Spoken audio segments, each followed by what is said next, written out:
San Diego, it's time to fire it up. From the beaches to the ballparks, from the Gaslamp to North County, no one knows America's finest city like he does. You can't just punt on a Manny Machado prime year. He's a fourth-generation San Diegan, born and raised in the heart of this community.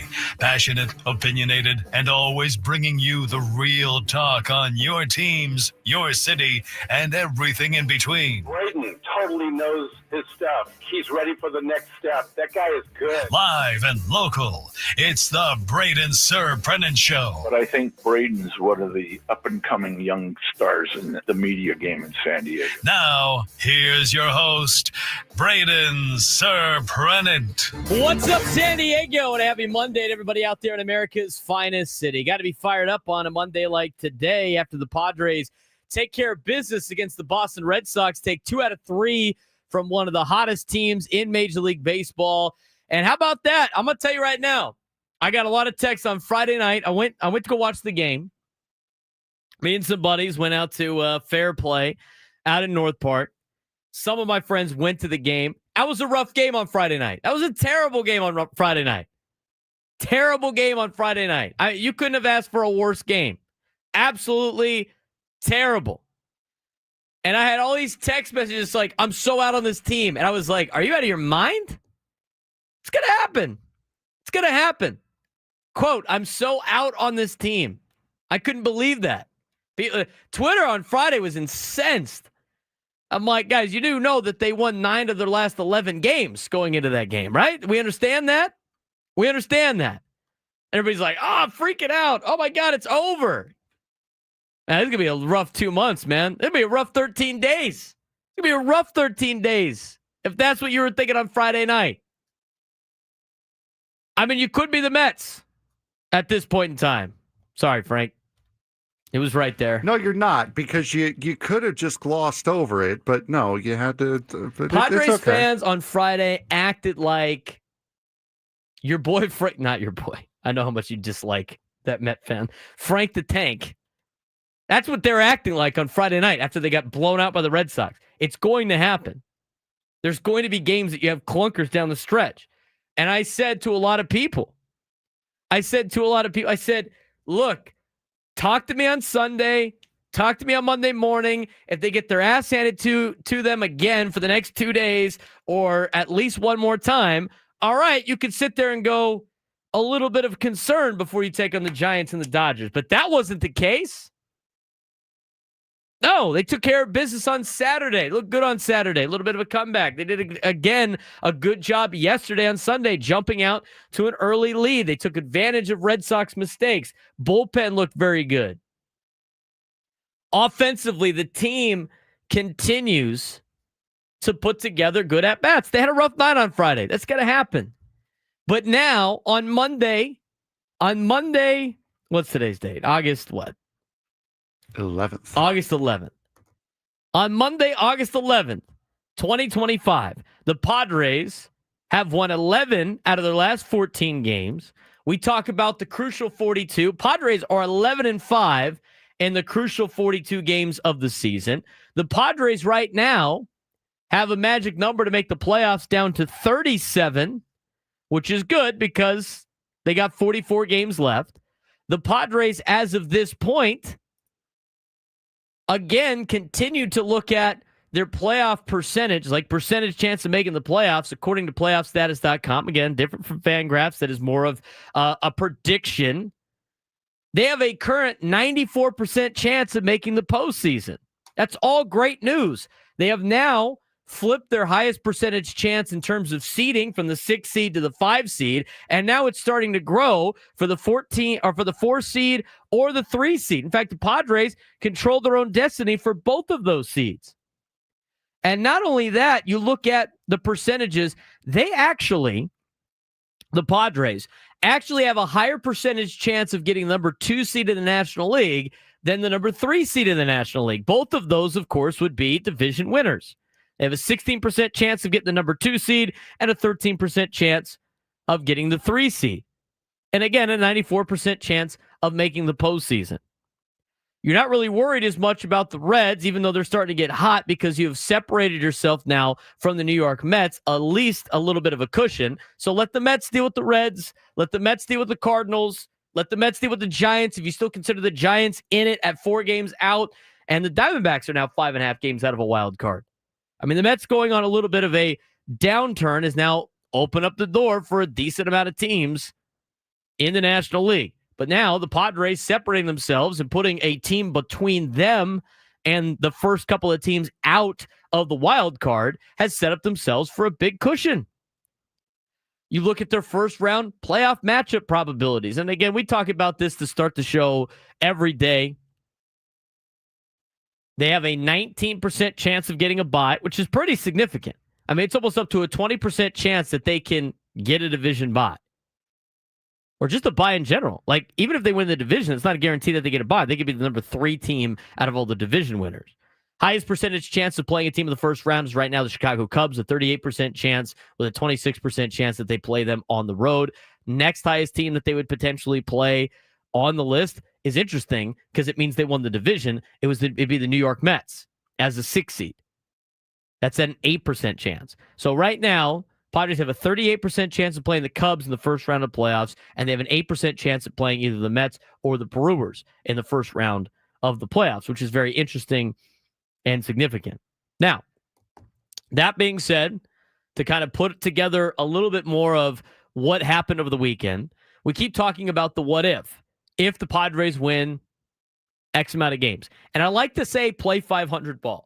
Because for most of the time, as we've talked about before in the show, you're going to win 60 games, you're going to lose 60 games, you're going to play around 500 baseball a decent amount of the time throughout the entire season. The Padres have 44 games left. If they win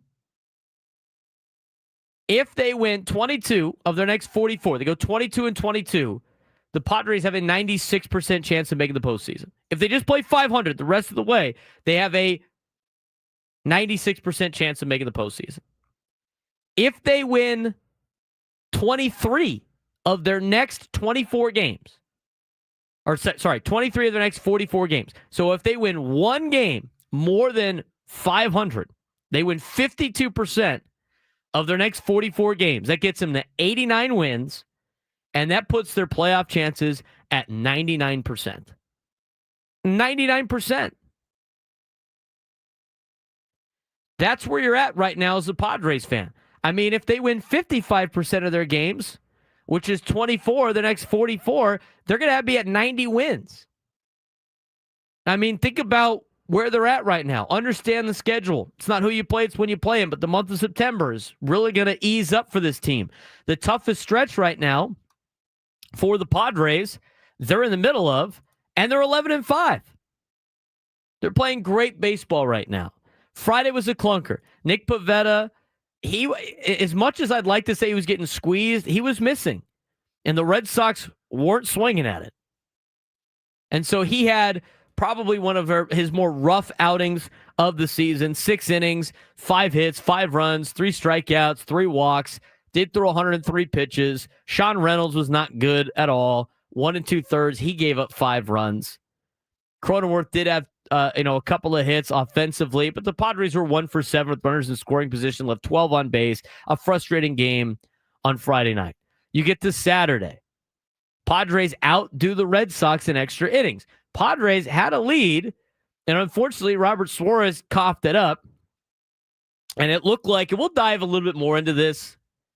You know, everybody was showing the pictures of the Red Sox with the iPads. I mean, that's advanced scouting. And people are like, well, they're currently watching him in the bullpen. Brother, he's wearing a brown jersey. That means they're playing on the road. That's old scouting video. They obviously found a tell, and they were looking for said tell, and Robert Suarez got hit around a little bit. That's something that needs to be fixed. The cameras catching the iPads is great. Good knowledge for the Padres. Hey, let's fix what this problem potentially was. Let's fix this problem. But the Padres, again, on Saturday, they got to see Michael King. He goes 2 innings, had 57 pitches. He wasn't as efficient as you would like to see, but you know what? It's his first game back at the major league level. It's going to take a little bit of time. Now he got the emotions out of the way. The juice is going. I mean, that first game back with large crowd, good opponent, major league level. That's different. That's something that will never be and can never be simulated down in the minor leagues. And so he gets that start out of the way. I'm looking to see Michael King kind of improve on what he started. And he wasn't atrocious. He goes 2 innings. He gives up 2 runs, had a strikeout, a couple of walks, gave up 4 hits. Xander Bogaerts got things started with that home run. He went 2 for 4, 2 RBIs, and 2 runs scored. You had the great slash hit, really, by Laureano, who just beat one into the ground over the head of Alex Bregman. He said he didn't know the signs, so he didn't know if he was supposed to bunt or not, so he thought he'd just chop one down in front of Alex Bregman. It goes over his head. I mean, that was a fun little win. Probably didn't need to get to extra innings. Probably didn't need to get to extra innings, but the Padres bullpen saved them again on Saturday night. And then yesterday, Padres jumped out to a nice little lead. Red Sox came back a little bit, but the Padres pretty much had that in hand. Got to see David Morgan a little bit yesterday as well, which was good to see. And the Red Sox leave this place going, is there anybody in that bullpen that isn't like a closer? Because the Padres bullpen looked really good. I mean, Wandy Peralta was okay. You know, I don't know what happened on the hidden ball trick situation on Saturday. I don't know if they've, if Manny, it's a heads up play by Manny, but the problem is you have to have your pitcher not on the mound. He can't straddle the rubber. He can't be engaged with the rubber. And I don't know what the communication was, but Wandy was straddling the rubber. That's why he was a little shocked, because he didn't engage with the rubber, but he was straddling the rubber, which also counts. And that takes away what could have been an out at third base, because Manny was able to get Duran, turned into another run. Now, obviously, you got to be able to see if you can fix that in the next couple of days or so, next couple of weeks or so. Mike Schilt alluded to that being a spring training thing that they hadn't worked on. And there was a couple other plays in there that we're going to break down and kind of recap a little bit more about what the Padres did against the Red Sox. We'll let you know what happened over the weekend, how it affects the standings. John Miller is going to join us, San Francisco Giants broadcaster, legendary broadcaster of the Giants. Will give us a preview of Padres and Giants this week. We'll break down Michael King's return. We'll talk about Fernando. Here's the deal. Like people want to retaliate, but it's the art of the game. Fernando understands he's getting fastballs thrown on his face. I mean, that's what the game is. When you swing like Fernando does and you're as scary as he is, you're going to get balls thrown at your face. He's got to be able to adjust from that, because right now it's working, and he's frustrated, and he's alluded to this in many articles, but I don't know how he's supposed to do that. I'm not saying it's easy, but a lot of great hitters in baseball get the same treatment. I mean, I see Francisco Lindor a handful of times get piped inside all the time. Frank could probably talk more about that as well, but he ain't the only one. So we'll talk about that later on. We'll get some Aztec football updates for you throughout the show. AP Top 25 came out today for college football. San Diego FC gets back on form. They get a victory over Sporting Kansas City on Saturday. Plus, we get you ready for Padres and Giants. We are just getting started on the Braden Surprenant show. We are going to dive into a lot of different things, Padres topics, when we come back. But we're going to kind of recap some of the ins and outs of what happened over the weekend for the Padres situationally, as well as dive into what happened around the league. They got a lot of good results around the league. A lot of good results in the National League. Some American League teams helped them out. So we'll talk about that as well when we come back. He's Frank Marchese. I'm Braden Surprenant. This is the Braden Surprenant Show, live and local each and every day from 10 to 2. San Diego's #1 sports station, 97.3 The Fan.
Braden Surprenant Show on a Monday morning, 10:19 in the morning on August 11th, 2025. Padres 2 games out of first place behind the Los Angeles Dodgers. They will play the Dodgers Friday, Saturday, and Sunday later in the week. They got a date with the Giants for the next 3 days up in San Francisco. Kevin Acee talked about this in his daily newsletter. Most of the games at Oracle Park in recent history are usually one-run games. I'm going to get the exact details on this for a second. Just so, and again, how many times, Frank, have we warned people about things? How many times? Many times. Many times. Does anybody listen? Does anybody listen to the warning? They heed the warnings before they freak out. You know what? Funny enough, they don't. They don't. They don't heed the warnings. They continue to freak out. We warned people about potential games like Friday. We've warned people about freaking out over the first game of a series. Warned people about a lot of stuff. So you diving into this game against the Giants at Oracle Park. Where I got to find this tidbit. I have the last 9 games that they've played against each other. The ones at Oracle Park have all come in one run. 7 of which are at Oracle. 3-2 Giants on June 5th, 6-5 Giants on June 4th, 3-2 Padres on June 3rd. June 2nd was 1-0. Those last 2 were 10-inning games. Last year, September 15th was 4-3 Padres in 10. 8-0 Padres, 5-0 Padres on the 13th and 14th of September last year. Those are the last 7 games at Oracle. I'm trying to where did he say it? I'm trying to find it. But you're on the right track. That's like everything he basically said. But I'm trying to find the exact numbers. All I know is it's going to be one-run games, most likely. I mean, the Padres go up there and kick their ass. That'd be great. Less to worry about. But they've played some hard-fought games in the division against the Giants these last couple of years. The Padres, and it's kind of nice to see them bounce back and see the streak that they've been on. And this is according to Kevin Acee's newsletter. On June 23rd, the Padres lost 10-6 to the Nationals in a series opening game that wasn't even as close as the score might suggest. I remember people freaking out that day, Frank. Yes. Freaking out. The defeat followed 2 victories, squashing the Padres' chance to win a third consecutive game for the first time in nearly 3 weeks. Padres won the next 2 nights to take that series before losing the next 2 series at Cincinnati and Philadelphia. They are 7-1-2 in the 10 series since then. I'm going to say that again. The Padres, in their last 10 series, since they lost the series in Philadelphia, are 7-1-2 in the 10 series since that mark. The past 2 series they've won, they've dropped the opener and have won the next 2 games.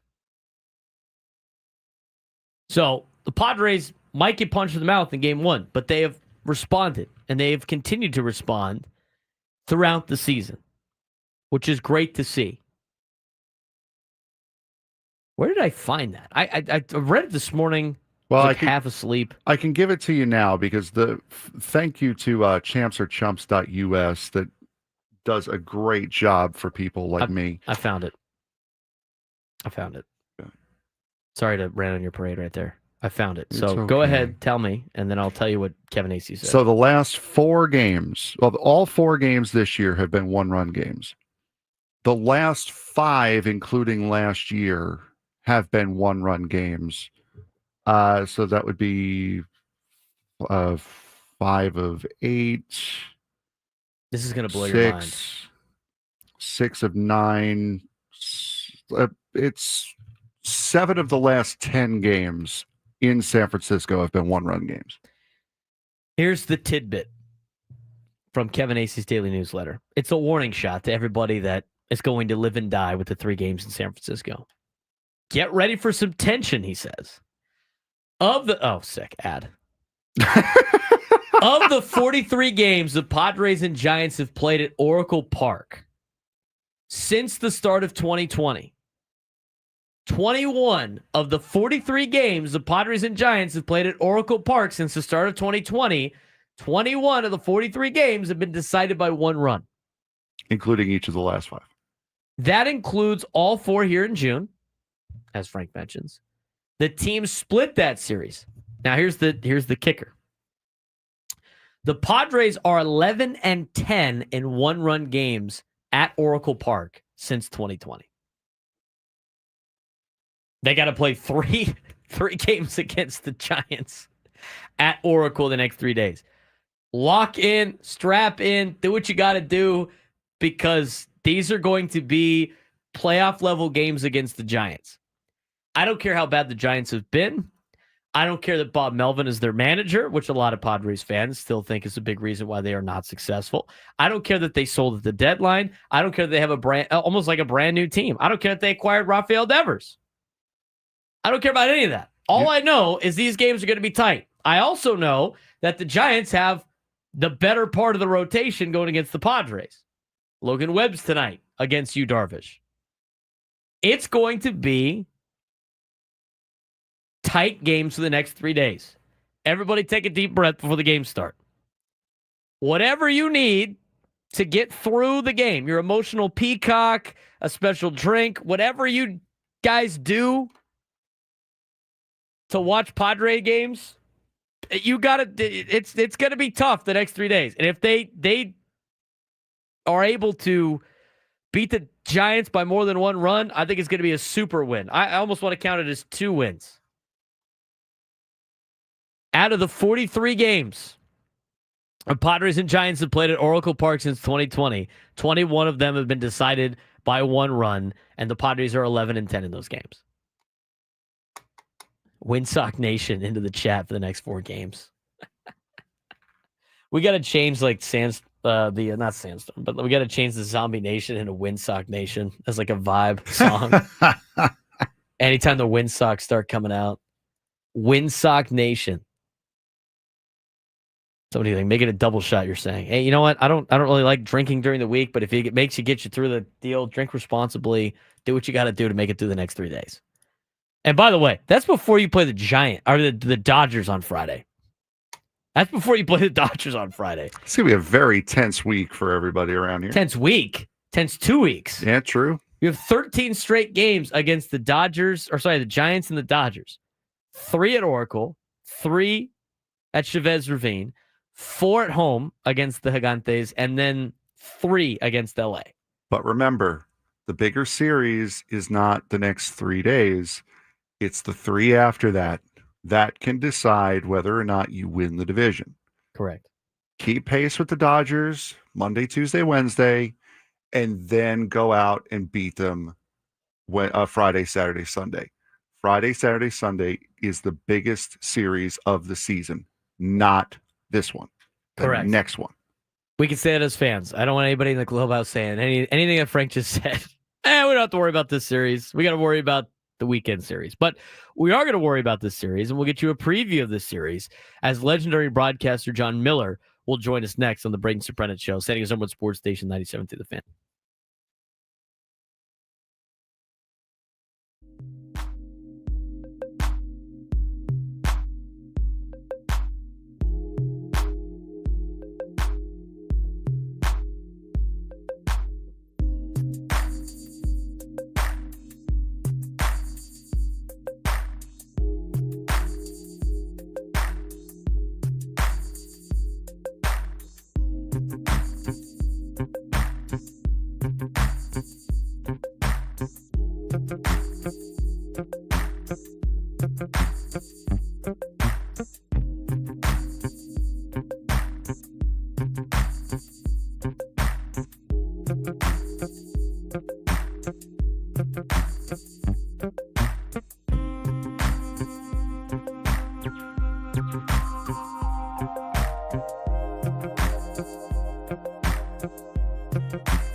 10:33 on a Monday morning on the Braden Surprenant Show, and we are now going to get you a little bit of a preview of the series between the Padres and the Giants, one of a couple of series here in the next 13 days.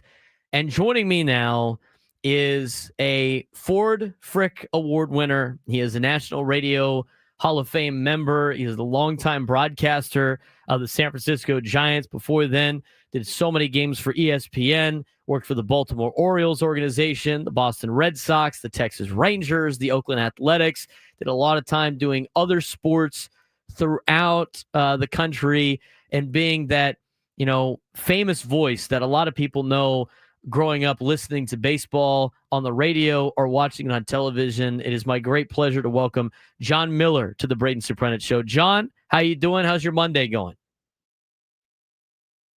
Man, that was exhausting. Just hearing all that.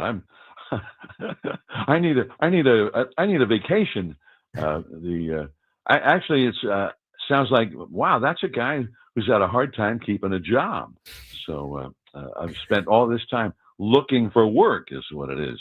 I get. But anyway, it's a great pleasure to be on board, and I've been looking forward to these series for a while. On the other hand, the Giants themselves have not played well enough to put themselves in a position where these games would be as big for them as I think Giants fans were hoping. So, and they go into this series after a game yesterday that, man, it was just desolation. It was the Giants playing a team that had hardly been able to win for weeks, the Nationals, and playing them at home in San Francisco, and getting out hit 17-3, and just getting the question was so much about how could they lose to that team, but how could they only lose by a score of 8-0 when the game was way more lopsided than that? So anyway, so we'll see if they can rebound. That they have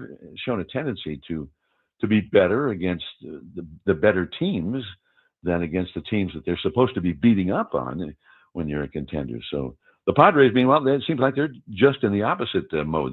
They've been going really well and have moved right past the Mets, and now the question is not so much will they make the wild card, but can they even catch the Dodgers and win the division? So it's kind of an exciting time, I would think, to be a Padre fan. It's a really exciting time to be a Padres fan right now. As a kid born and raised in San Diego, now talking about the Padres on air, it's a pretty cool thing to be talking Padres baseball right now. You from Northern California, growing up listening to Giants games, now being able to do it for so long with the Giants, and we'll talk about the Giants in a second. But we've had so many great broadcasters on our show. We love putting them on. I do play-by-play at the University of San Diego, so I like to pick your guys' brain a little bit before we talk about your teams that you broadcast for. At what point in your life did you want to be a broadcaster? And as you look back at, and I know I mentioned all those jobs that you've had, what are some of the great memories of being a play-by-play broadcaster? Well, for me, I think number one, a great benefit to me as I look back on it was having grown up here in the San Francisco Bay Area. Not only did we have the Giants, and then we had the Warriors and the 49ers, and then a little bit later the Raiders and hockey, you name it, and plus big-time college sports, Cal and Stanford, most notably. But there was, and I didn't realize it then because I was just a kid, but the guys who were broadcasting those games were among the best ever to do it. So we had Russ Hodges and Lon Simmons, both in the Hall of Fame, covering the Giants, and Bill King, who is also in the Hall of Fame. And he hardly ever got to do any games for the Giants. He was the third guy. He was mainly the producer of those broadcasts. So they had a great broadcaster who was the fill-in. Lon Simmons would go away to do the 49ers games, which he was also great at. And Bill King later on became the voice of both the Warriors and the Raiders, because he realized, well, this job to do the Giants game, it's not going to open up anytime soon. Those guys are pretty firmly entrenched, and they're not going anywhere. So that's where he ended up going to the NBA and then the NFL. So, but I realized now that when I listened to those guys as a kid, as a fan, just wanting to know what was going on with my favorite teams, that they were also teaching me the way it was done. And, in those days, because I'm of a certain age, the games out here on the West Coast primarily were baseball on the radio. They hardly televised any games. The Dodgers, same thing in LA. And, back east, teams were televising a lot of games going way back, but not out here. They felt like this is, as Walter O'Malley used to say, this is more of a horizontal market where people drive and sometimes drive long distances to come to our games. And if we are televising the game, it's an incentive for them to say, well, the traffic's bad, the weather's not the best, let's just stay home and we'll watch the game on TV tonight. So he didn't want to give them that option. They still felt in those days that baseball on TV was going to hurt your attendance. So it was a radio thing. And so I got to hear those guys, and they were teaching me, unbeknownst to them, how to do that kind of a job. And I was such a fan, and this is, I guess I'm sort of surrounding the question you asked me. I was such a fan that I couldn't get enough actual baseball. I bought a tabletop baseball game called Stratomatic, and which still exists. And the Stratomatic is just kind of a sophisticated game based on, it's a new game every year based on the previous year's statistics. Well, I would play those games, but that wasn't enough for me. I would broadcast them because it was more fun. And I was the play-by-play guy. I was the public address announcer. I was the crowd. And if you walked in on me in the middle of one of those games, I'd roll these dice and I'd go, here's the pitch, line drive, base hit. And, I was the ballpark organist, And the probably the right fielder, number 9, Roger Maris, number 9. So it was kind of a misspent youth, I think, because there were a lot of other things you could be doing in the summertime in the Bay Area. But no, I was like, no, I can't go surfing today. I got the Cardinals and the Dodgers, and then that sets up the Giants-Dodgers series, and I've been looking forward to that for a while. So, and of course, it was a Giants-Dodgers series that didn't actually exist in real life, just for me. So somebody wrote a book about. I looked at it as it was, wow, that's a little bit too much like me. The Universal Baseball Association, Robert E. Coover, the commissioner or whatever, and it was about a guy who he didn't have Stratomatic. He had a game that he invented, and so I was doing that in real life. So I guess I was always planning and preparing myself to be a play-by-play broadcaster since I was like 9 or 10 years old. That's pretty cool. We're talking with John Miller, Giants broadcaster. Has been a baseball broadcaster since 1974. Longtime San Francisco Giants broadcaster.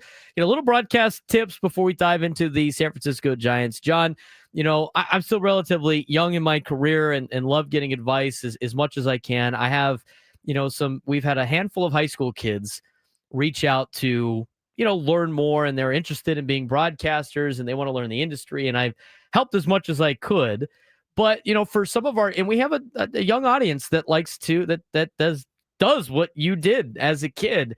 For those kids in our audience that want to be John Miller one day or aspire to be a broadcaster, what's the best piece of advice you have for them? Well, and we grew up differently today than I did way back in the day, because it was a radio kind of an experience back then. Now it's difficult to find anybody who grew up that way. Who, everybody grows up with TV and sports on TV. So, and they're really two different sort of.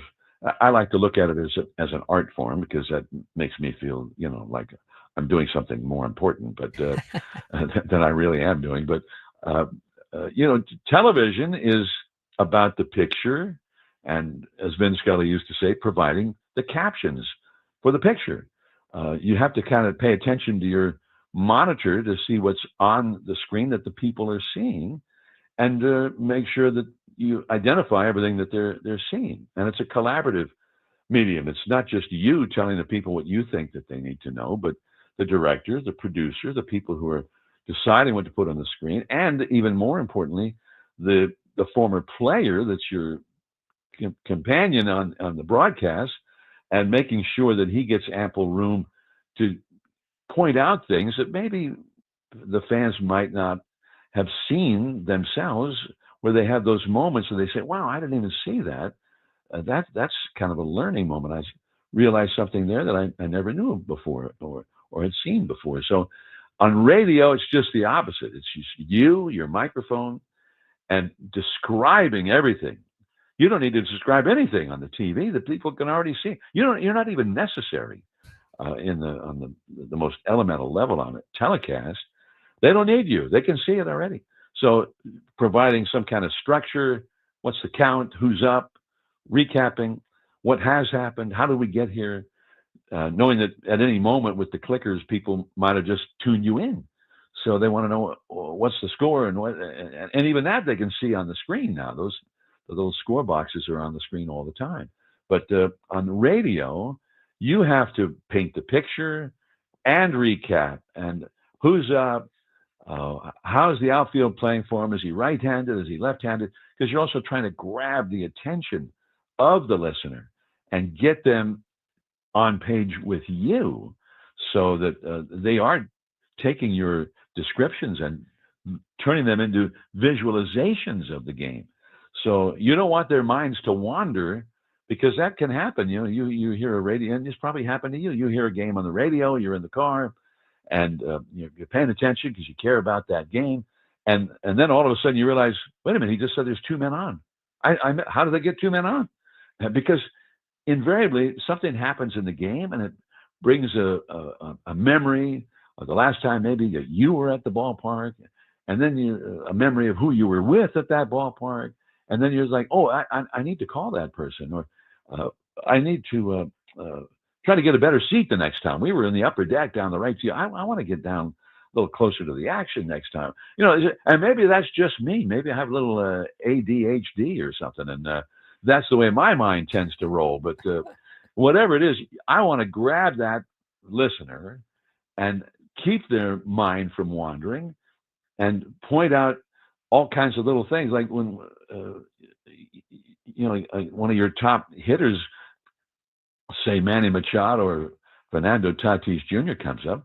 I mean, everybody knows they're right-handed batter, but I want to point that out again and maybe describe their stat, because I'm trying to grab the people and get them to start seeing that in their mind. Oh yeah, Tatis, yeah, I like the way he just looks like he's going to do some damage, the way he stands in there, and so on and so forth. So that's the whole thing that's so different, and I think it's more satisfying if you're doing the game on the radio for that reason. It's just you and your listener, and trying to give them the info you think that they need to enjoy this game. So Ernie Harwell used to talk about it, the great all-time great broadcaster, one of the best ever. And Ernie looked at it as he was providing a service. He had a very humble outlook on it. It was not about his stories, but about providing that service. So what's the score? He wanted to give that score every minute, because people are tuning in all the time. At any given moment, a majority of your audience may have just recently tuned in, so they need the score. Once they know the score, now they're with you. Maybe you can have a little anecdote with a laugh at the end of it, and they'll laugh with you. But if they don't know the score, they're not going to laugh with you. It's like, don't tell me that story. Tell me the score, for God's sakes. And so they're just angry with you. So Ernie looked at it that way, but he used to describe it as the radio broadcast is the novel, the book, and the television broadcast is the movie version of the book. So two different things, and the listener is very much involved with you, just the way you're involved with the novel, where you see what the guy's describing. You see the heroes, and it's always unique to you the way you see them. And so anyway, so that's the fun of it. And at the same time, I'm just kind of grateful, because life is changing very fast in our technological world, and who knows how the whole radio thing is going to evolve as we go down the road in the years to come. Absolutely, John. I appreciate all of that insight. It's really, really good stuff. Giants broadcaster John Miller joining us on the Braden Surprenant Show. Let's talk about the Padres and Giants. They're going to see each other twice in the next 13 days. Padres got at the Dodgers in between both Giants series. San Francisco comes in 59-59, kind of traded away players at the deadline, kind of picked away from their bullpen a little bit, but still hanging around. What is the state of the Giants that the Padres should expect these next 3 days? I think the Giants are capable. I mean, it's still a good lineup. It's capable of doing big things, but it has not been able to achieve anything consistently. And they have a lot of guys who have not done well, especially getting that big hit. They get runners on base to set things up, and then that big hit to actually cash in those runners, that has been very elusive for the Giants. And they have gone long periods of time where they just have not been able to get those big hits. And lately, it's become sort of this is a word I learned a few years ago. It's become a pandemic of frustration and futility in those big moments. So anyway, I think that's been their problem. And because they're a team that doesn't hit that many home runs, they hit the long ball. They have guys who can hit the long ball, and they've added Rafi Devers. They did sell some guys for prospects, and I think they got a nice little haul in prospects for guys who can help them in the future at the deadline. But the big deal that they made was before that, well before the deadline, where they acquired Devers from the Red Sox. Now, Devers is also, he got hurt and didn't know what was going on. He thought he had a groin muscle injury, and so did the Giants. He just was not running well at all. And we were like, wait, what happened? But it turned out it wasn't even a groin muscle injury. It was a lower back injury, more of a disc kind of a thing, compressed disc or whatever it was, that kind of also affected the groin area. So the All-Star break was very helpful for him to get some rest, because he kept playing through all that. And he's also been learning how to play first base and has made some great strides in that regard. And I know Dusty Baker is still with the Giants, the great manager who's going to be in the Hall of Fame, I think, sooner rather than later. Dusty told me that he thought, well, he's got a chance to be a great first baseman, because he's a third baseman. He can do a lot of things that guys who you usually earmark for first base can't do. Which usually is they play there because they're not good at throwing. Well, he's got a great arm, and he's made some really nice plays because of that from first base. Still trying to get the footwork down and where he's supposed to be on bunts and relay plays and all that kind of stuff. So it's all still real new to him. But I think that they feel, and he feels, that he hits better when he's also playing in the field. That this idea of sitting around between at bats when you're DHing, it just kind of puts it all on that next at bat, and you're thinking about that next at bat, and you're not helping the team in any way if you don't actually get a hit or hit a home run or whatever. Whereas playing the field, you still can help the team win a game with something that you do in the field. So I think that they like to see him be able to do that and do it a lot more often. Also, their best prospect, who's a big-time power prospect named Bryce Eldridge. He's only 20 years old, and he's in AAA already. He's kind of earmarked as a first baseman too. So, but otherwise DH. He's a guy who never played a position in high school because he was a two-way player. He was a pitcher, so he pitched, and when he didn't pitch, he DH'd. So it's like the curse of the DH in the lower levels of baseball, where guys are just learning how to play. So he never played a position all that time. And they drafted him when he was 18, so he's trying to learn that aspect of the game as a professional. So, which is a little different, a very, very rare. But it was because, and they signed him as a two-way guy and decided, hey, the best thing for him in the future is for him to learn first base and not just be a DH. So he's still in that process right now. John, it was a pleasure talking to you. We're pushed for time getting up to the break. I enjoyed the entire conversation. And hopefully if you are down here in the next week or so, I'd like to introduce myself to you at the ballpark. We really appreciate the time today. Yeah, come by, say hello. And this is something I think is not good for the game, by the way. I'm just going to go on my soapbox for a moment before you get rid of me here. But the Giants played the Padres 13 times the whole season, and now they're going to play more than half of those games in the next 10 days.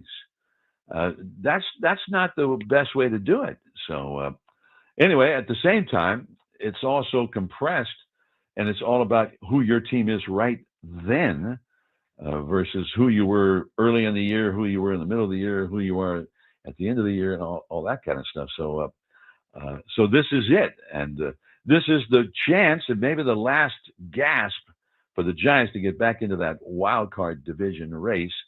And they're going to have to do it by and large and do some damage against the Padres. We'll see if they're capable. Should be a fun series, John. We appreciate the time. All the best. John Miller, San Francisco Giants broadcaster, joining us on the Braden Surprenant Show. Just such a great time talking to a Ford Frick Award winner, National Radio Hall of Famer. I mean, that guy has had such an illustrious career. It was a great honor to be able to have him on the show, and a great job by Frank Marchese for getting John Miller on the show today. Still stunned. Frank talked to him during the break, coming on from break, and he said, I just talked to John Miller. Yeah, you exactly. did. You did just talk to John Miller. So that was great. We appreciate his time. And now, Frank, we got to go say hi to him when they come to town. 1,000,000%, yes. When we come back, we'll dive back into some Padres baseball as we look at what was Michael King's return from injury and how everybody else did over the weekend in the National League. Braden Surprenant Show rolls on for hour number 2. San Diego Sports Station, 97.3 The Fan.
11 o'clock on the Braden Surprenant show.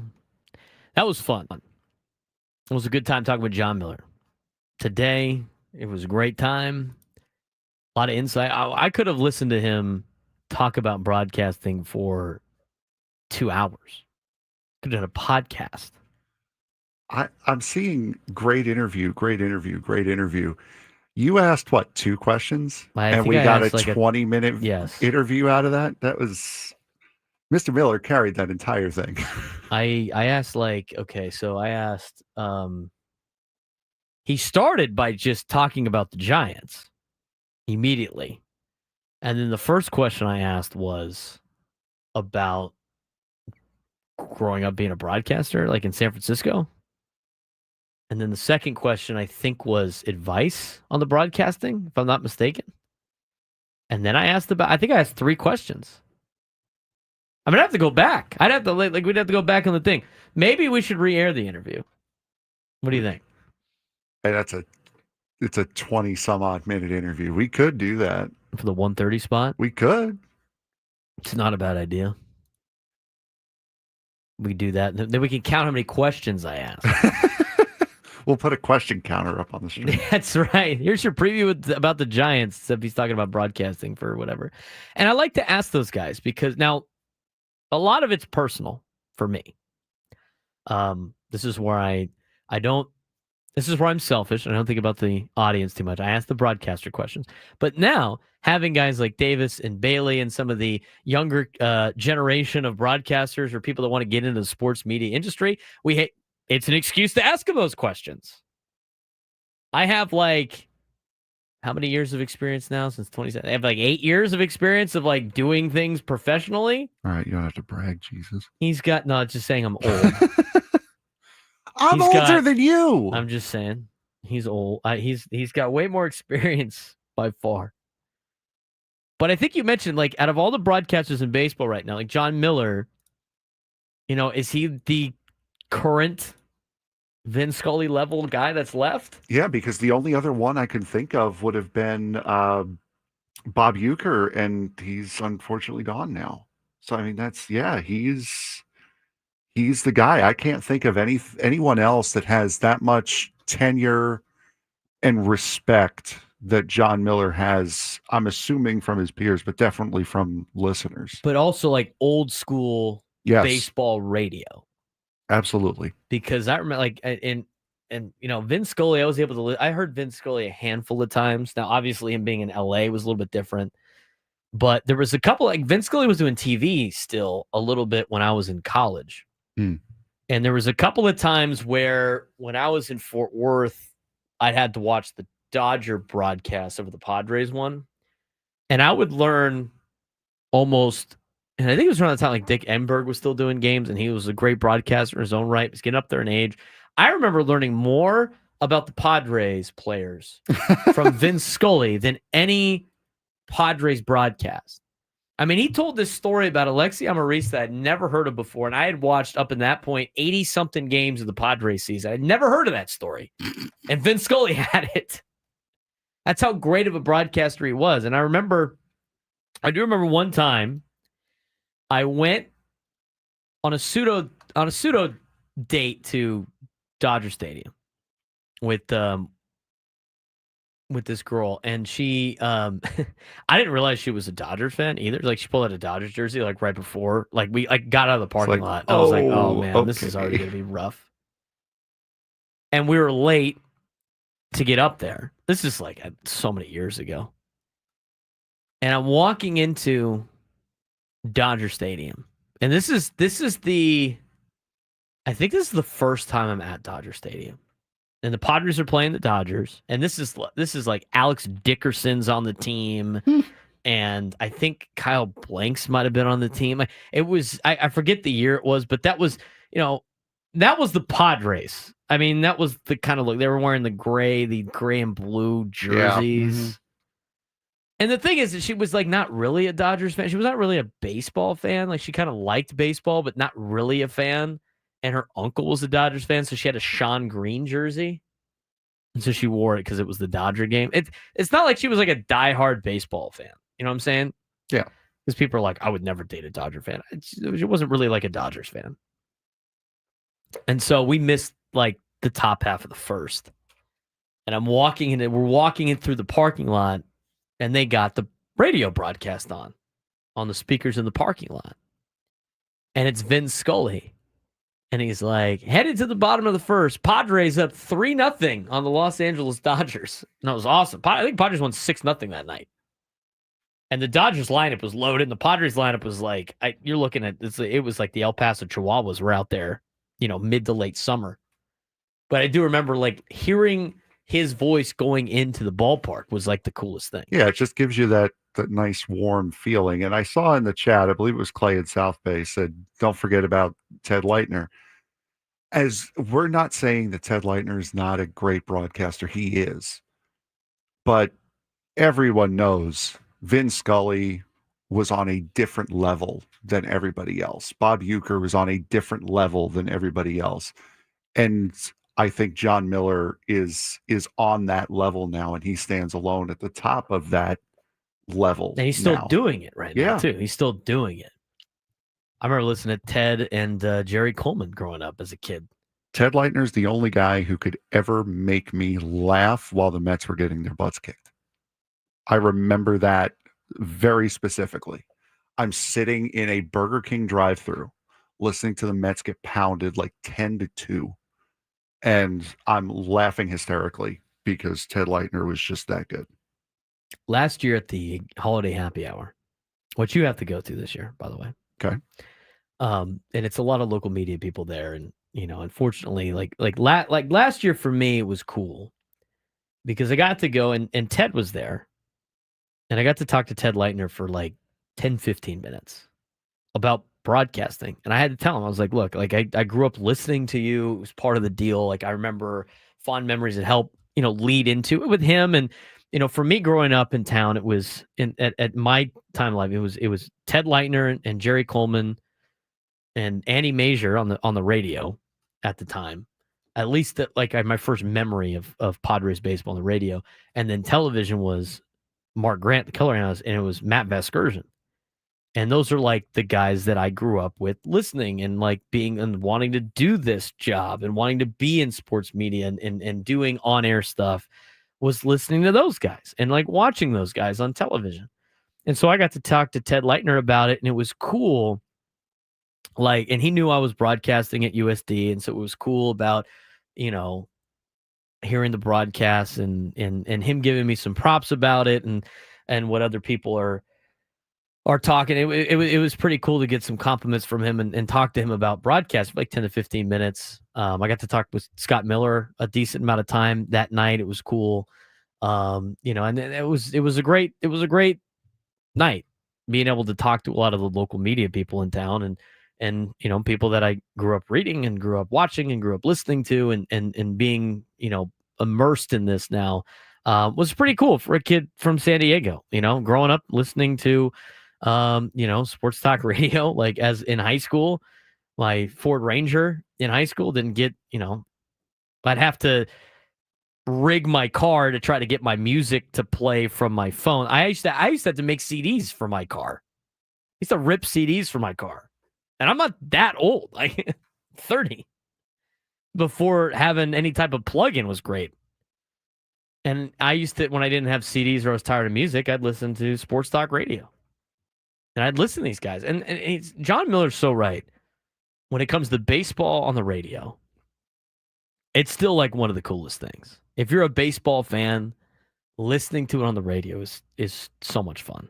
Like listening to Jesse and Tony and listening to a scan, and then sometimes like, and I haven't paid for it in a while, like on Sirius XM, on MLB Network Radio, and I like listening to football games on the radio too.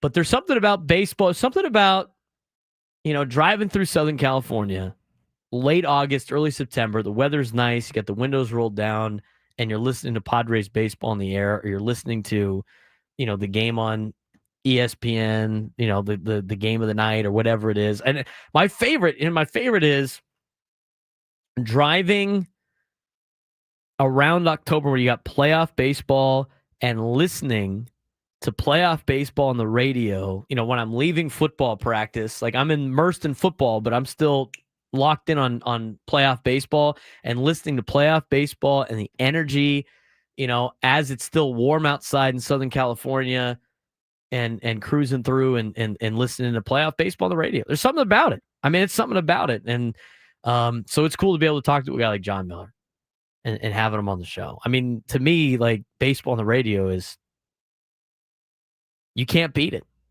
You can't beat it, Frank. No, absolutely not. And just like I just told the PR lady for San Francisco that she just checked in to make sure that he called and everything went well. It was a career highlight, I think, for both of us to have been able to sit under the John Miller learning tree for those 20 minutes that we were able to. It's just unbelievable. Super cool. Super cool. So, and then that's the thing, like he said about the future of radio and everything like that. And obviously in our industry, it's scary for a lot of different things, but that audio medium will always be a thing. And however you get your content will be how you get your content. But there's something about baseball on the radio that's pretty cool. 833-288-0973, 833-288-0973. We'll continue our conversation and gear back into Padres baseball and what the weekend was like against the Red Sox. We'll talk about some scoreboard watching, the matchups you got to pay attention to the rest of the week. Obviously, a big 13 days for the Padres going against their two California NL West rivals in the Giants and the Dodgers. And are you worried about Fernando? I'm not that worried about Fernando Tatis Jr., but there is an adjustment he needs to make. We'll talk about that later on in the show as well as we continue the Braden Surprenant Show.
11:18 on a Monday. We figured out how many questions I asked John. How many, Frank? That was a 21.5-minute interview made out of 3 questions. 3 questions. And it was amazing. We thought Brad Sesmat ate up a segment. Brad thought he ate up a segment on, was that Friday or last week, last Monday or something? Where they played the Diamondbacks? That was eating up a segment, but it was great. I thought the best description somebody said was, John Miller has a way of rambling, but making you on the edge of your seat, like with everything he had to say. Well, it's great. We'll replay that later on in the show at the 1:30 mark. 833-288-0973, 833-288-0973. Juan in Oceanside, you're on the Braden Surprenant show. What's going on, Juan? Hey, what's up, Braden? I just wanted to call in and give you guys a shout out for that John Miller interview. It was awesome. You know, I kind of have the same experiences as you with San Diego media and growing up with like Matt Viscursion and stuff like that, and announcers like that. I remember one time I ended up having to spend a summer in San Francisco, and a lot of people say, oh, the soundtrack of the summer for me was X artist or whatever. For me, it was John Miller.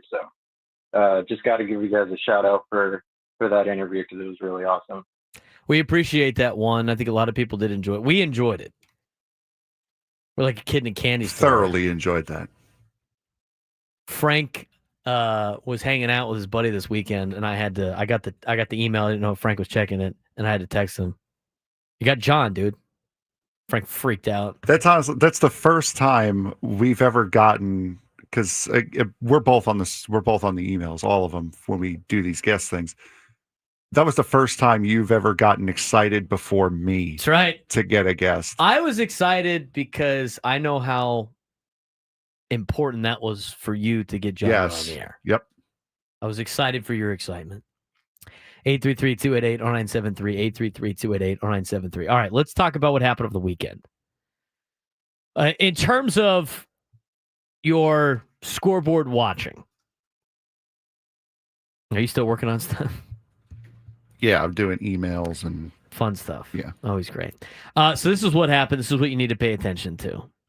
All right, we'll talk about what happened over the weekend and then the series this week to scoreboard watch, since it's scoreboard watching season. Jason Adam had Jason Adam's not in our chat. Jason Adam had in the daily newsletter with Kevin Acey talking about, you know, the scoreboard is watched these next 13 days because you get to play teams that you're competing against. A little bit. Okay. Look at the overall standings after what we'll lay out for you on what happened over the weekend.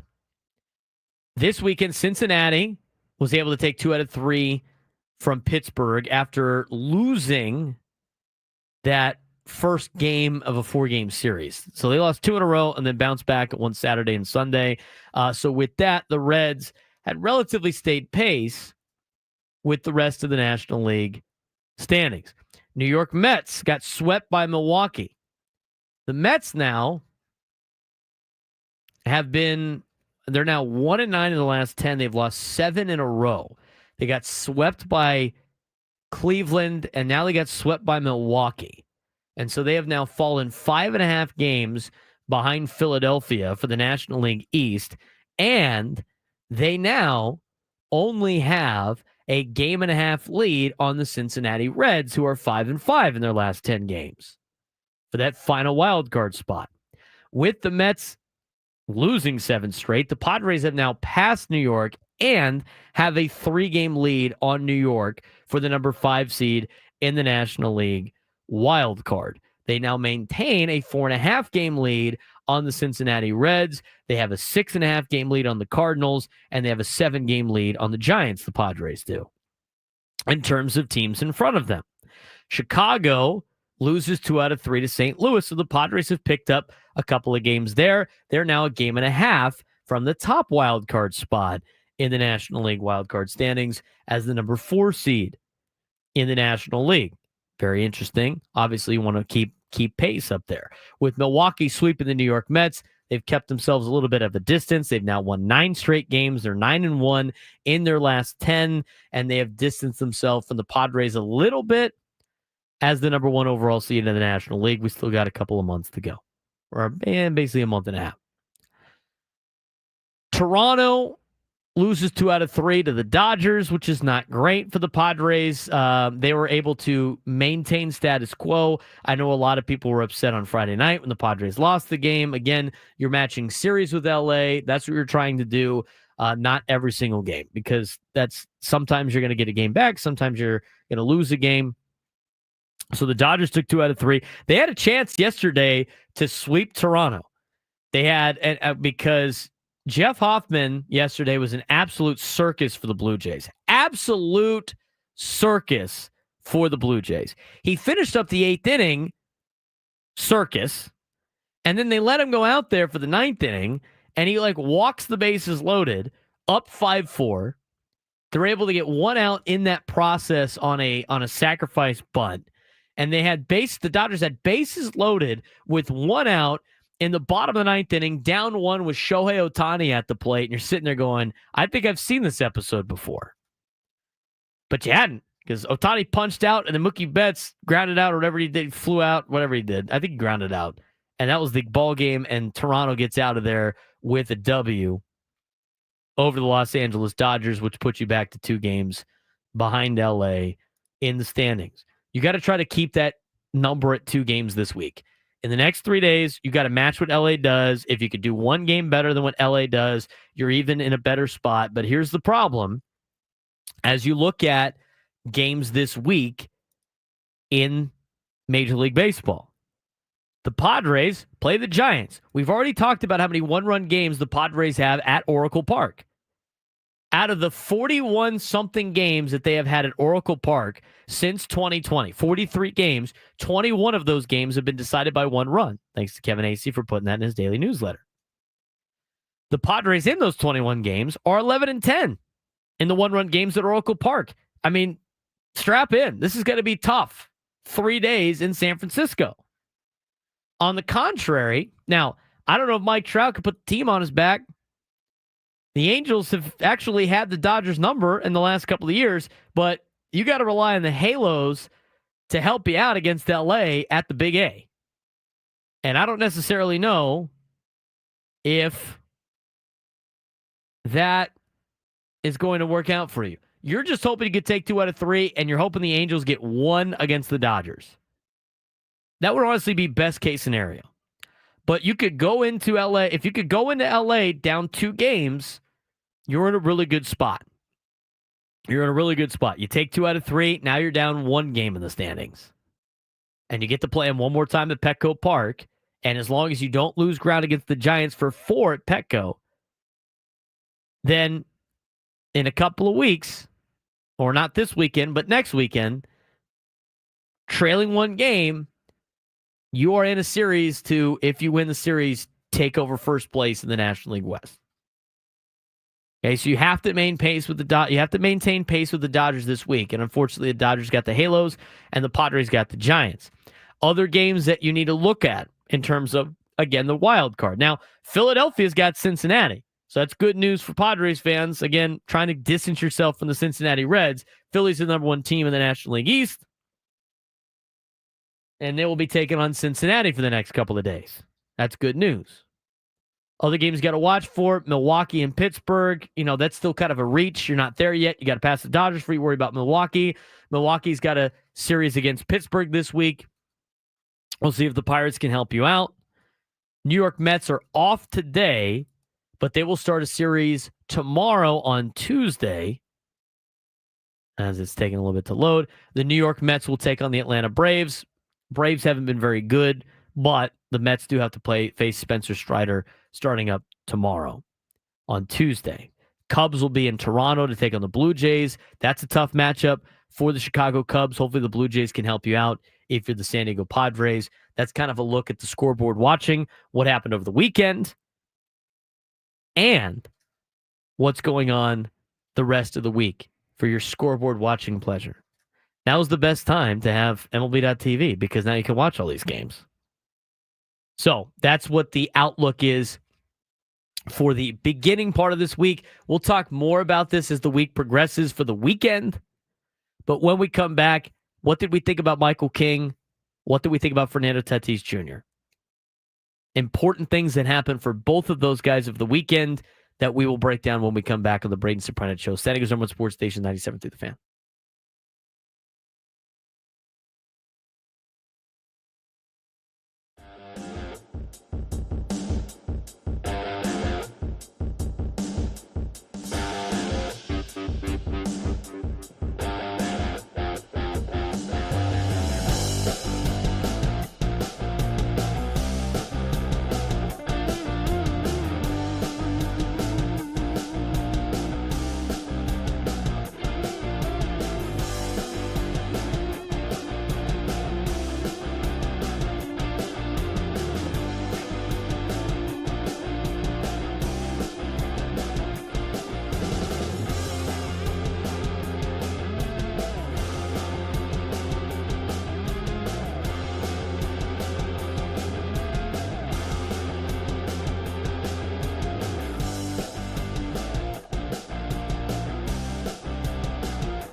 Baseball coverage on 97 The Fan is presented by T-Mobile. At T-Mobile.com, we get a great deal on an iPhone 16 Pro. He's Frank Marchese. I'm Braden Surprenant. This is the Braden Surprenant Show, live and local each and every day from 10 to 2. San Diego's number one sports station, 97 The Fan. A nice little kickoff dinner last night with the Cathedral Catholic football staff, freshmen all the way through. They asked the freshman staff as I was leaving, I was like, you going to come out to freshman practice tomorrow? I'm going to watch this practice. And I said, aren't you going at like 6 in the morning? And they're like, yeah. And I said, absolutely not. We'll see you at the scrimmage. And they're like, all right, well, we'll listen to you on the way home. I think they're big fans of the show. So shout out to the Don's freshman football staff. They get geared up. We got scrimmage on Thursday. Most high school football teams in town will scrimmage either Thursday or Friday this week.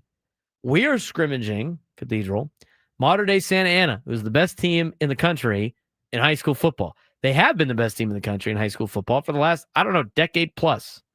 Talk about it as much as you want about Texas schools and IMG Academy and, all these big-time programs throughout the country. The best team is modern-day Santa Ana, and they're going to be here in our backyard at Cathedral Catholic High School for all three levels on Thursday. And they're going to be very, very good. And I'm glad it's just a scrimmage. But they have guys that they said are not even going to play that are probably going to start at SEC schools next year as true freshmen. So we'll see. I'm excited to see them play as much as I am excited to see our own team play. Because they're going to have, there's been a handful of times we usually do this Battle at the Beach tournament at Edison High School in Huntington Beach, and they invite modern day. And 1 year, Bryce Young was out there, just throwing the rock. Bryce Young was at modern day, and St. John Bosco had DJ Ungalele. So you had think about some of the talent that they have put out there in the last handful of years. So if you want to see a really good high school football team, Thursday's the time at the scrimmage. Varsity starts at 6:00. So shout out to the freshman staff, as I mentioned before.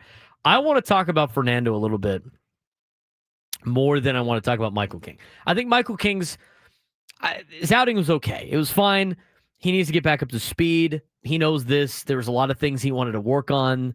He thought his release point was off a little bit on some pitches. Had to make some adjustments. I think the biggest adjustment for Michael King was getting back to pitching in a big league ballpark.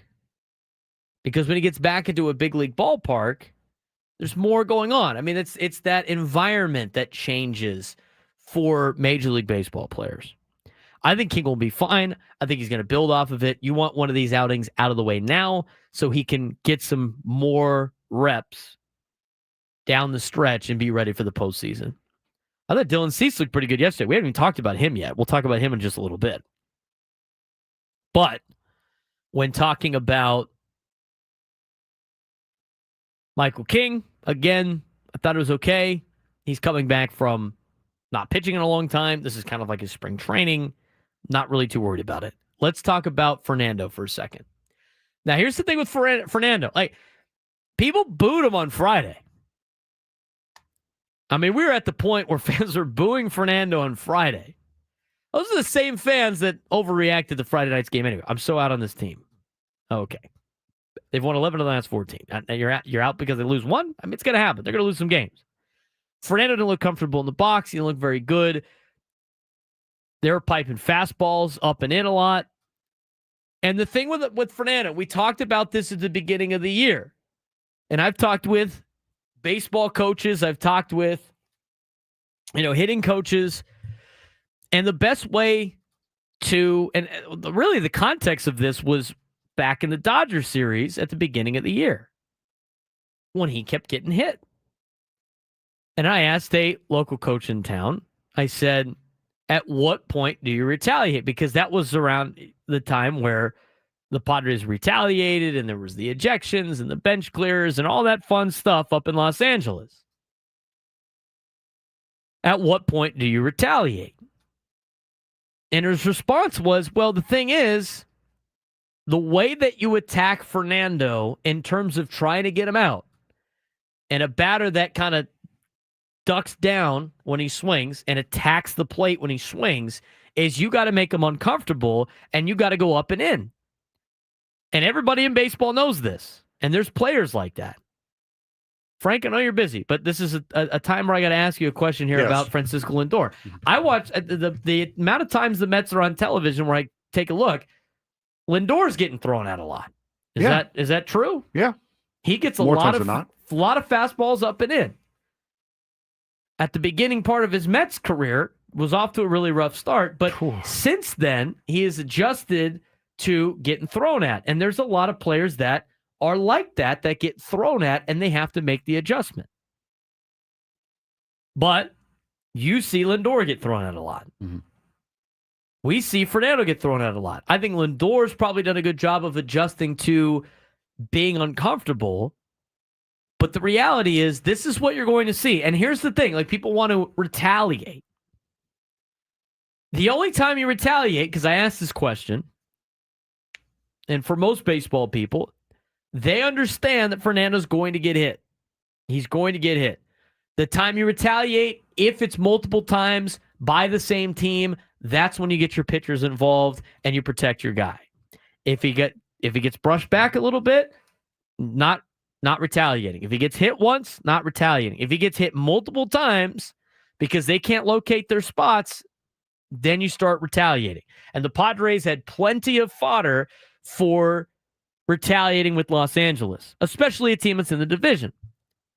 So understanding the context that teams are going to attack Fernando and make him feel uncomfortable in the box by throwing at him, it's part of the game. Okay, this is part of the game. He needs to find a way to be able to make the adjustment and find a way to beat these guys.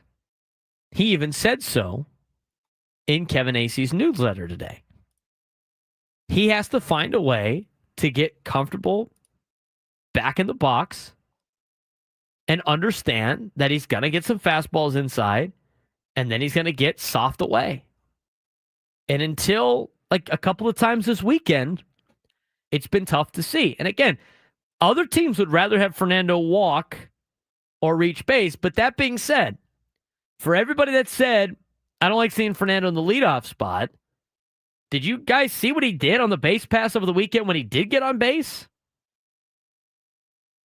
That guy was hell on wheels. I mean, teams are afraid of him. On Saturday, he just swiped third in a situation you're like, I can't believe he just did that. And I thought he was cooked.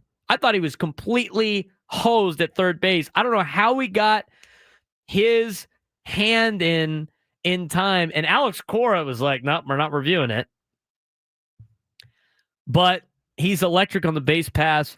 He has scored, I think Ben Higgins said he has scored like the third most runs in baseball. I mean, there's a reason why he's near the top of the order, because he's scoring runs, he's getting on base, he's getting over, he's finding ways to score.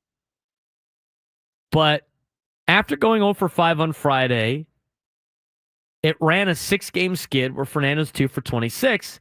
He had 2 hits Saturday, 2 more yesterday, was also hit by a pitch, scored twice, drove in a run. But what Fernando had to say in this daily newsletter, he goes, Kevin asked him if he was tired of being pitched inside. He said, yeah, I could charge the mound, but there's a reason why I've been holding myself. If I get out there, it's not like I'm just going to talk to him. If I go out there, I'm probably going to lose it. And at the end of the day, I'm probably going to lose more than what I can accomplish by doing that. So I'm just trying to stay in the game and find a way to beat them. Just finding a way to beat them, he repeated. It's not easy. And I don't know what the solutions potentially are, but I'm going to tell you right now, standing in the box and getting 98 to your face and then soft away is very hard to deal with. It's very hard to deal with. And there's not a lot of players that can deal with that. Now, the risk they take is hitting Fernando or walking Fernando and him getting on base. They might think that is a little bit less of a threat than him putting the ball over the fence. But as much as people say, like, put the ball over the fence, he's got to wait for a mistake. And eventually, he's going to weed it out, and there's going to be mistakes, as well as the rest of the lineup picking him up, knowing that, well, if I walk Fernando and now he's on the base pass, now I got XYZ coming up. Where am I going to find some outs? So that's what is the context of Fernando Tatis Jr. in the box. He's going to get thrown at. And I don't know if it's standing in the batter's box and having, cranking a machine up and throwing it high and tight and see if he could just stay in there. I mean, I don't know what the solutions are to these problems. That's what Victor Rodriguez has to deal with.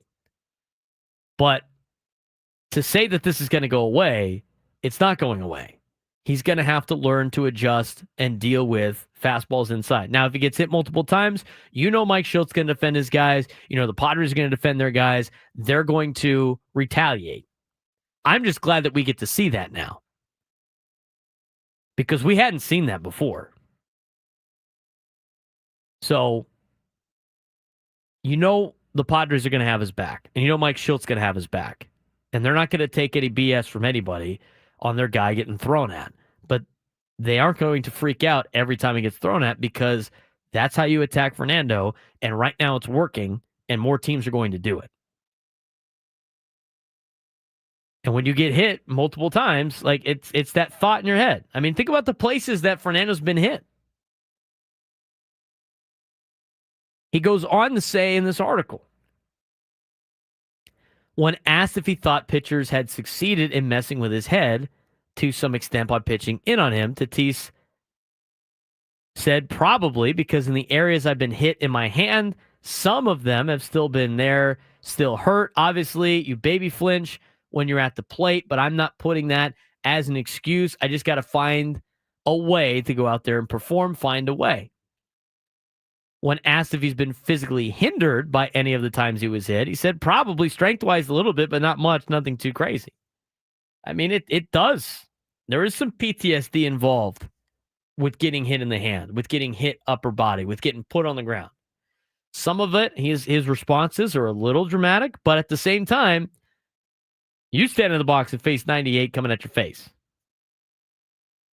He just has to find a way to get used to it. And it's what he said. He's got a good attitude about it, and it's going to take some time. I mean, that's the adjustment the league has made. He's a great player. Now it's time for him to make the adjustment to the league. 833-288-0973, 833-288-0973. Get your phone calls on that. But before we do that, it's time for the sports thread. You know that group chat? The one that's always blowing up with the biggest sports takes, debates, and breaking news? You got barbecue back there, and you didn't invite me? Yeah, we've got that too. Welcome to the Sports Thread, where we break down the top 5 stories in sports, just like you would with your crew. Oh, no! Disaster! What a bad idea! No filters, no silence, just real talk. All right, Frank.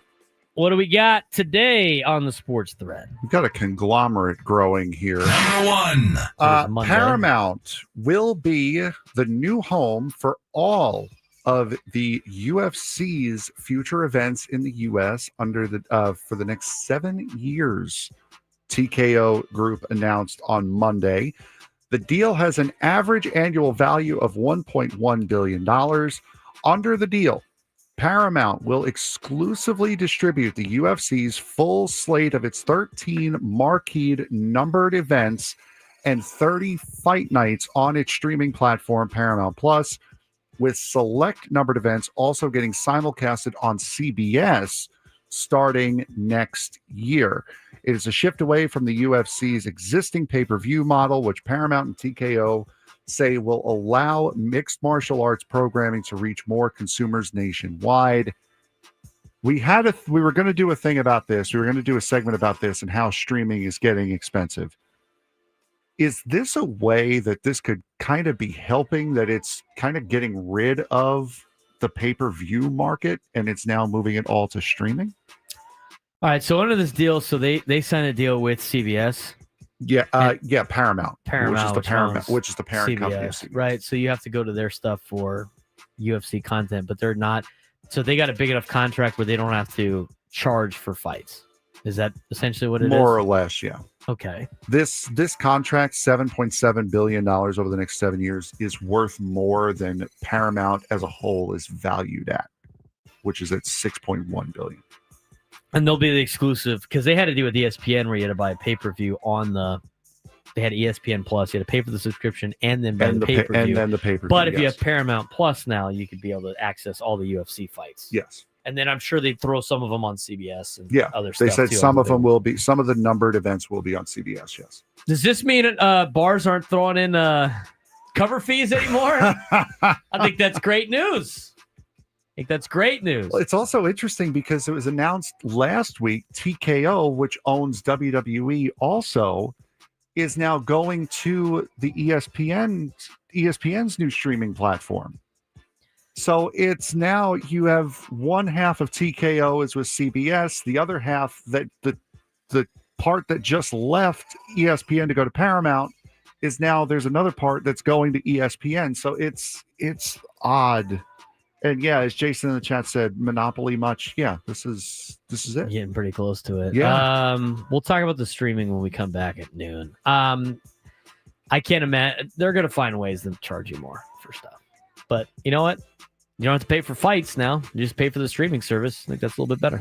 I'm interested to know because I pay for the Disney Plus, Hulu, and ESPN bundle. Is the ESPN and because I know Hulu is getting dissolved into Disney Plus, so Hulu will be in Disney Plus. Is that going to be two separate things now, Disney and ESPN, or are they going to still ESPN do Plus the and the ESPN bundle thing are like two totally different things, I guess. That's not cool. Which is not great. Thanks. Love it. Moving on. Thank you. Number 2. The owners of the NHL's Utah Mammoth have filed a lawsuit against hockey equipment bag manufacturer to settle a trademark dispute. The lawsuit filed in U.S. District Court in Utah claims that the Mammoth and Mammoth Hockey LLC have reached a stalemate in the trademark fight. The Utah Mammoth and NHL believe strongly that we have the right to use the name Utah Mammoth under federal state law and that our use will not harm the defendant or business in any way, Smith Entertainment Group officials said in a statement. We've taken this action only after careful consideration based on the defendant's position. My thought is... Who's suing who? The Utah Mammoth hockey team is suing Mammoth Hockey, which is an equipment distributor. Who was first? Mammoth Hockey, because the Utah Mammoth, they announced their... Okay. My thought is, you didn't want to name the team the obvious name, the Utah Yeti, because it was going to be, because of you were going to get into a copyright dispute. So why did you name them the Utah Mammoth if you were going to end up in a copyright dispute anyway? I'd just gone with Yeti. Obviously, Yeti's a bigger company, but like the Mammoth stuff is hockey related. Like there's nothing hockey related with Yeti. If I'm not mistaken. It's just they're coolers. Yeah, they're coolers. And they couldn't work out a deal for the cooler thing. I don't know why you would do... I mean, if you're going to have to go... The whole idea of avoiding the Yeti... there's probably more legalities to this, but... But it's interesting to me that the hockey club... Utah Hockey Club... Yes. Is suing... Yeti Hockey Equipment Manufacturer. Mammoth Hockey Equipment Manufacturer. So they're suing them for... We should be allowed to use this name. Yeah. Okay. But they decided not to with Yeti. Right. Which was the name that everyone was already saying. Is this a countersuit? Like, why isn't Mammoth Hockey, whatever, company suing the Utah team? Man, I don't know. You're trying to bring logic into an illogical situation. It's just... They're just trying to punch first? Yeah, it just harkens back to you didn't name it the obvious name because you wanted to avoid a copyright infringement. Mammoth Hockey could be some mom and pop shop, as Jason says. So you name it a name that is a copyright infringement. I just don't get the whole thing. It's a lot of legalities you got to deal with. A lot of money you got to spend. Yep. Number 3. The NBA announced not their entire schedule, but opening night and Christmas Day have been announced. And the question is more for Christmas Day. Houston Rockets, Oklahoma City Thunder, Golden State Warriors, and LA Lakers. That is your opening day matchups. Christmas Day, Cavaliers, Knicks get the morning. Spurs, Thunder, Rockets, Lakers, Mavs, Warriors, T-Wolves, Nuggets. That is your Christmas Day slate of games. Of those 5 games, which one do you think has the highest chance at being the biggest dud? The biggest dud? Yes. Because, I mean, you're a couple months into the season. Teams are starting to figure themselves out and slot in. Bad teams are starting to show themselves. The Lakers. I didn't say that. Which one of those games do you think has the biggest chance of being a dud? Lakers. No. It's LeBron, dude. Lakers Rockets, though. The Rockets are supposed to be a pretty good team. For Are me, there any NFL games that day? Is the NFL playing on that day? I don't think the NFL so. stole the thunder, no pun intended, Ha. of the NBA Christmas Day, Christmas Eve deal last year. They destroyed him in the ratings. Yeah, so much for not scheduling games against each other, right? No, the NFL doesn't care. They'll course take they don't over any care. day.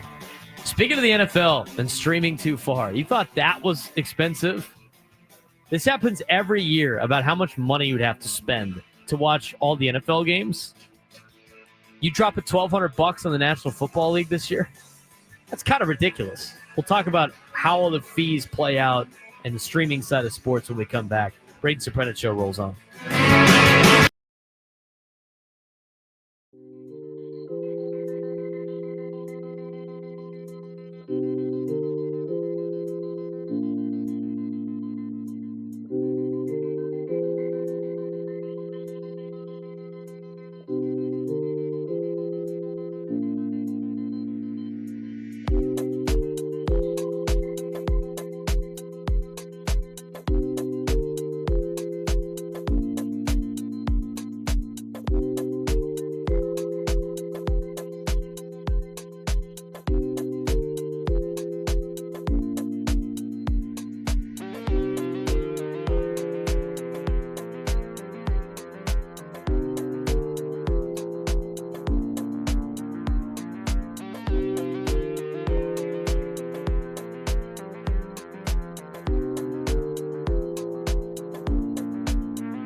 Diego, it's time to fire it up. From the beaches to the ballparks, from the Gaslamp to North County, no one knows America's finest city like he does. You can't just punt on a Manny Machado prime use. He's a fourth-generation San Diegan, born and raised in the heart of this community.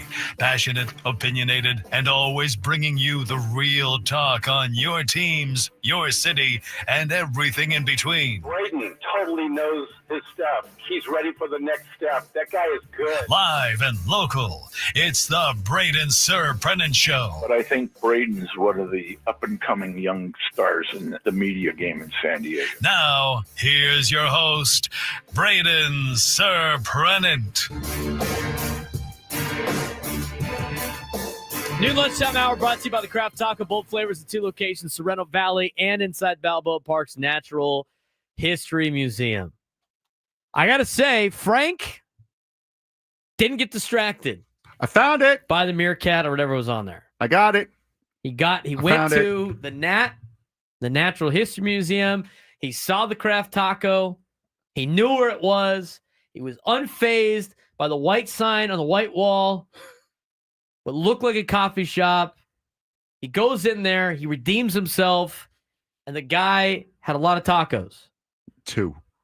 That's a lot for you now. Yes, it is. Yes. So we got to see, you know what, Frank, round of applause for Frank. Oh, thank you. Round of applause.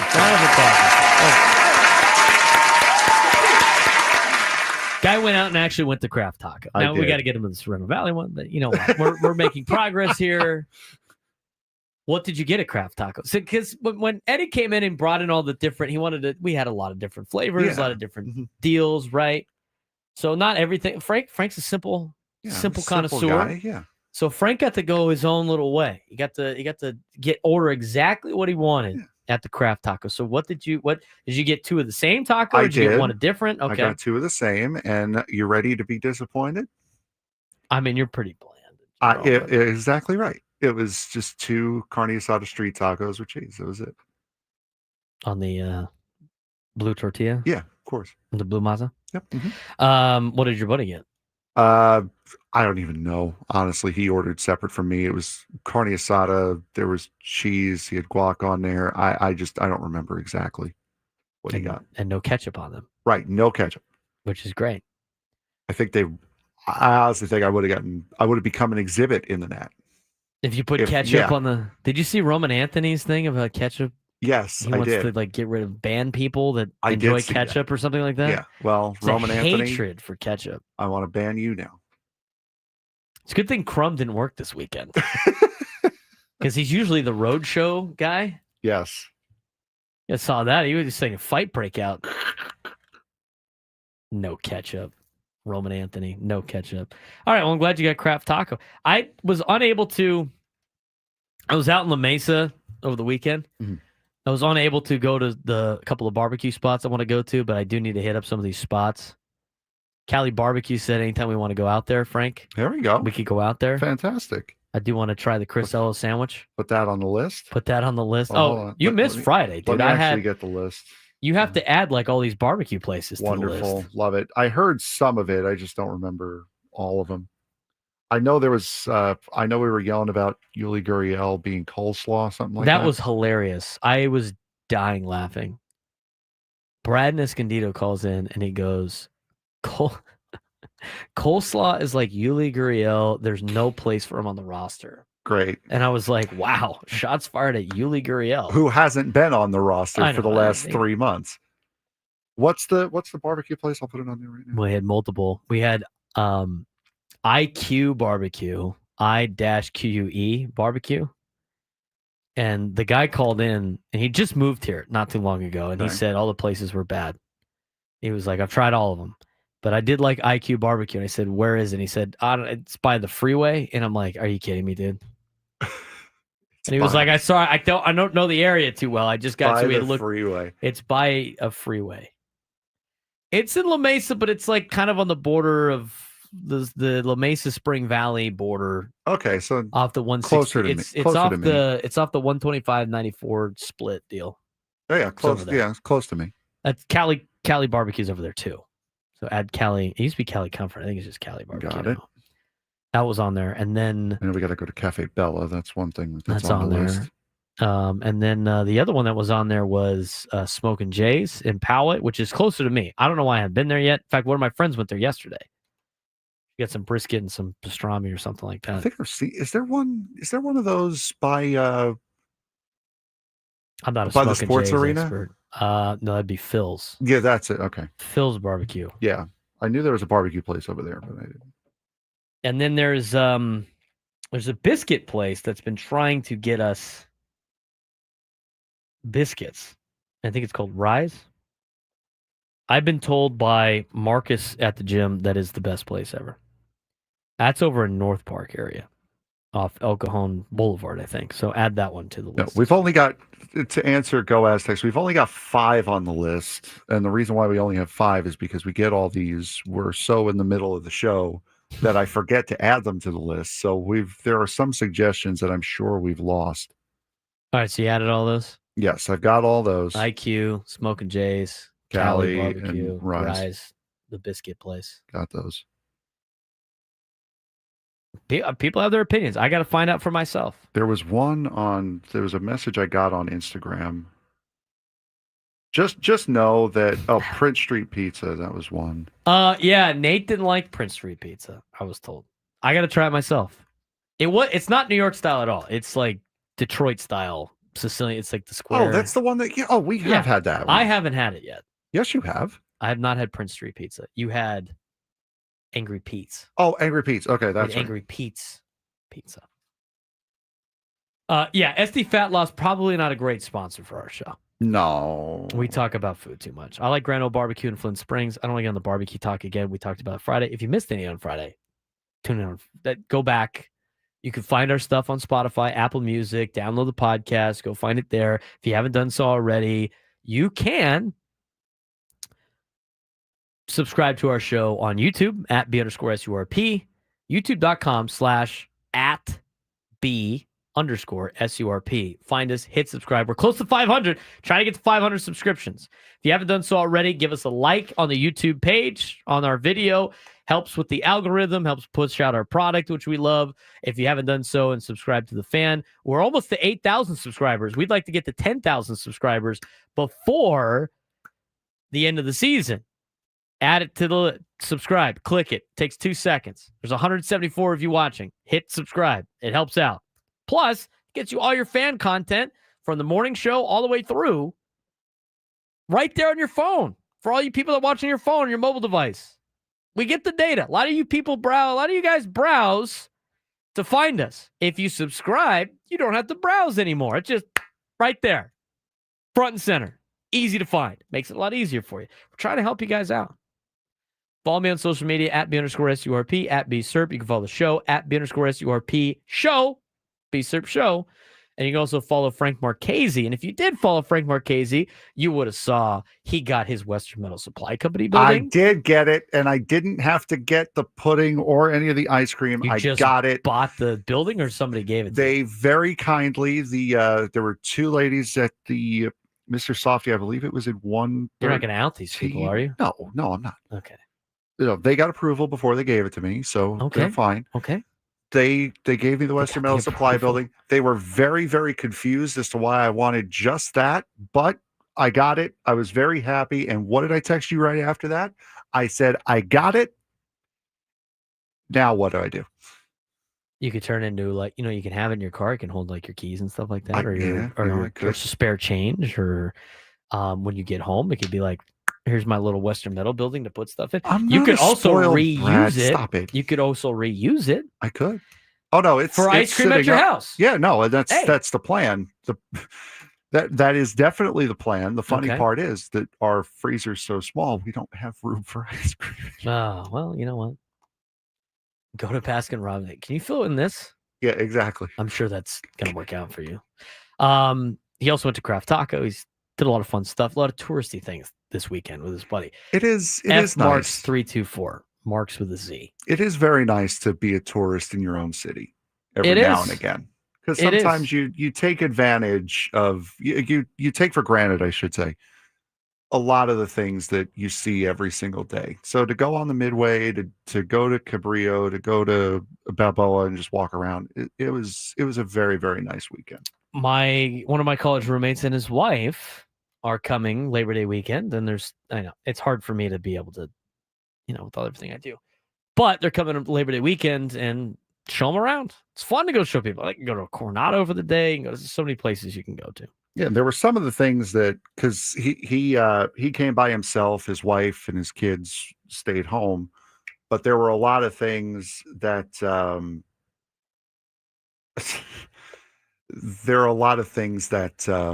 he wanted to do with the kids, like going to the zoo. Yeah, it would have been fun for us to go, but yeah, that's something that he would get more joy with the kids and go to SeaWorld. So we did kind of a lot of, I guess, quote unquote, kind of boring stuff.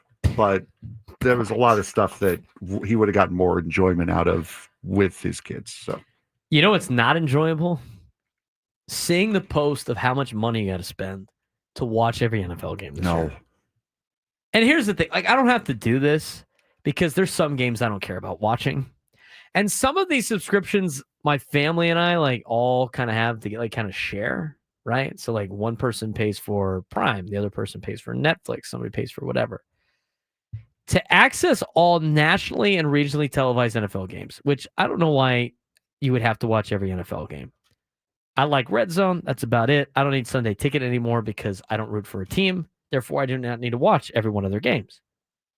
But in order to access all nationally and regionally televised NFL games, fans will need a subscription to the following platforms. ESPN DTC, direct to consumer, their new platform that they're rolling out, which is all of ESPN Plus, all of their channels, all of their stuff, which is $30 a month. Amazon Prime, obviously for Thursday Night Football, that's $15 a month. Peacock, select games are going to be on Peacock this year. That's an additional $12 a month. Paramount Plus, $11.99, $12 a month. Fox One, I don't remember Fox putting this together, but apparently they got their own thing. It's called Fox One. It's $20 a month. Netflix, $22.99 a month. There's only a couple of games that are on Netflix. And if you want Sunday Ticket, it's a one-time fee of $480. That is $1,171.64, accounting for taxes or regional fees, to watch the entire season of the National Football League. Now, here's the thing. It's funny, like streaming. I said this when I was in college. When I was in college, we had a class. It was like the beginning of streaming, and everybody's like, streaming is the greatest thing ever. I've never been a huge fan of streaming. I think it's a inferior product to direct-to-consumer cable. And the only thing that was going for streaming was that it was cheaper.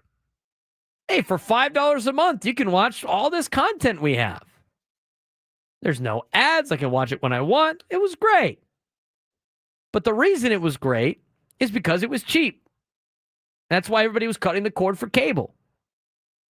But as somebody that's had, the benefit of cable, and when I was in my apartment in Fort Worth, I paid for cable because it was could flip back and forth between games. It was a lot easier. With this, and I'm thinking from a standpoint of college football Saturday or whatever it may be, with streaming, I got to log in an app, log in a new one, pull. It's not as great, but everything was about how cheap it was. So if you total up all of that, and I'm not including Sunday Ticket in this, but let's say you pay for Netflix, let's say you pay for Fox One, let's say you pay for Paramount Plus, you pay for Peacock, you pay for Amazon Prime, and you pay for ESPN DTC. That comes out to about $111 a month in your content. Well, why did everybody stop watching cable? Oh, I don't know, because it was costing about $120 a month to pay for cable. And again, both of these, you don't have internet. You still got to pay for your internet provider. So if you pull that all together, and I'm just like comparing a couple, I have DirecTV. So like to me, that was the easiest one to pull up. Their ultimate package is $119 a month. And for the direct-to-consumer streaming stuff, it comes out to $111 a month. You're now only saving like $8 a month to just to have streaming. Now it's not even saving you anything. I use an Amazon Fire Stick, but like if you had somebody in your family that's got the cable login, it makes a lot more sense. But you're now at a level where it's more expensive for subscriptions than it is for cable. Now, the other benefit of the subscription thing is you can cancel whenever you want. Unlike cable, you have contracts and stuff like that. But now, the whole point of streaming was about making it was way more affordable to watch things. And now, after looking at that, just to watch the National Football League, and again, I didn't include Sunday Ticket. It's just to watch games on television. It is $111 a month to watch the National Football League, and they just spread it out all over the place, and they go, you know what? We know you're going to watch it. We know you're going to watch it. Aside from certain outlets that illegally get the rights to games and disseminate, this is your path to watch these things. And there's a lot of disseminating going on out there, Frank. That's why they do the read on television. No disseminating. So anyway, the streaming thing is out of control. It's out of control. It's all the same stuff. Cable TV is better, in my opinion, because I can flip back. It's way more convenient. The downside of the contracts. But it's only going to continue to go up because there's only a finite amount of people out there that can pay for the subscriptions. At least with the cable deal, they were getting a lot of money in ads. These companies are going to continue. They're going to realize they're going to hit a peak in their subscriptions. And with people dropping subscriptions all the time, watch the price go up. 833-288-0973, 833-288-0973. Do you have anything on the subscription stuff besides the cha-ching? No, my wallet hurts. That's about it. You know what? That's why you go to a place like Craft Taco, saves you money. Good tacos. Buy 2 street tacos at Craft Taco instead of Peacock. It'll work better for you. Frank brought some lasagna today. I did. I got to know what's in this thing when we come back. Braden Surprenant Show, standing as number one sports station, 97 through the Fan.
See, now here's the problem about the new lunchtime hour. We get distracted with food, and then the entire YouTube chat just goes into food mode. Food mode, which is great. Love it. Love supporting the local food establishments here in San Diego. We're big fans. When did you make the lasagna this weekend? Saturday night. Saturday. Yeah. Night.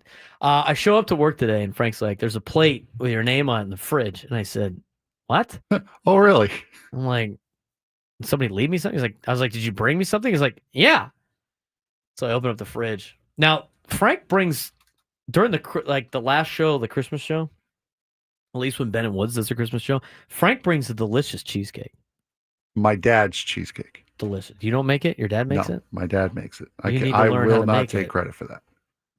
You make the custard? I do make the custard, yes. Who made the lasagna? Did you make the lasagna? Or your mom make the lasagna? No, my dad did because we were out all day. Me and my friend were out all day. Okay. It's kind of hard to make a lasagna when you're, I don't know, not home. Throw it all in there and let it cook all day.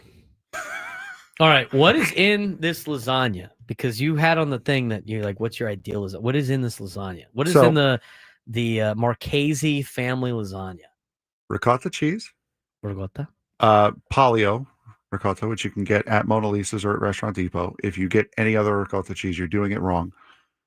A stick of pepperoni. A stick of pepperoni. This is where you blew my mind. Cut up. Which is not Italian, but no, I know. It's fine.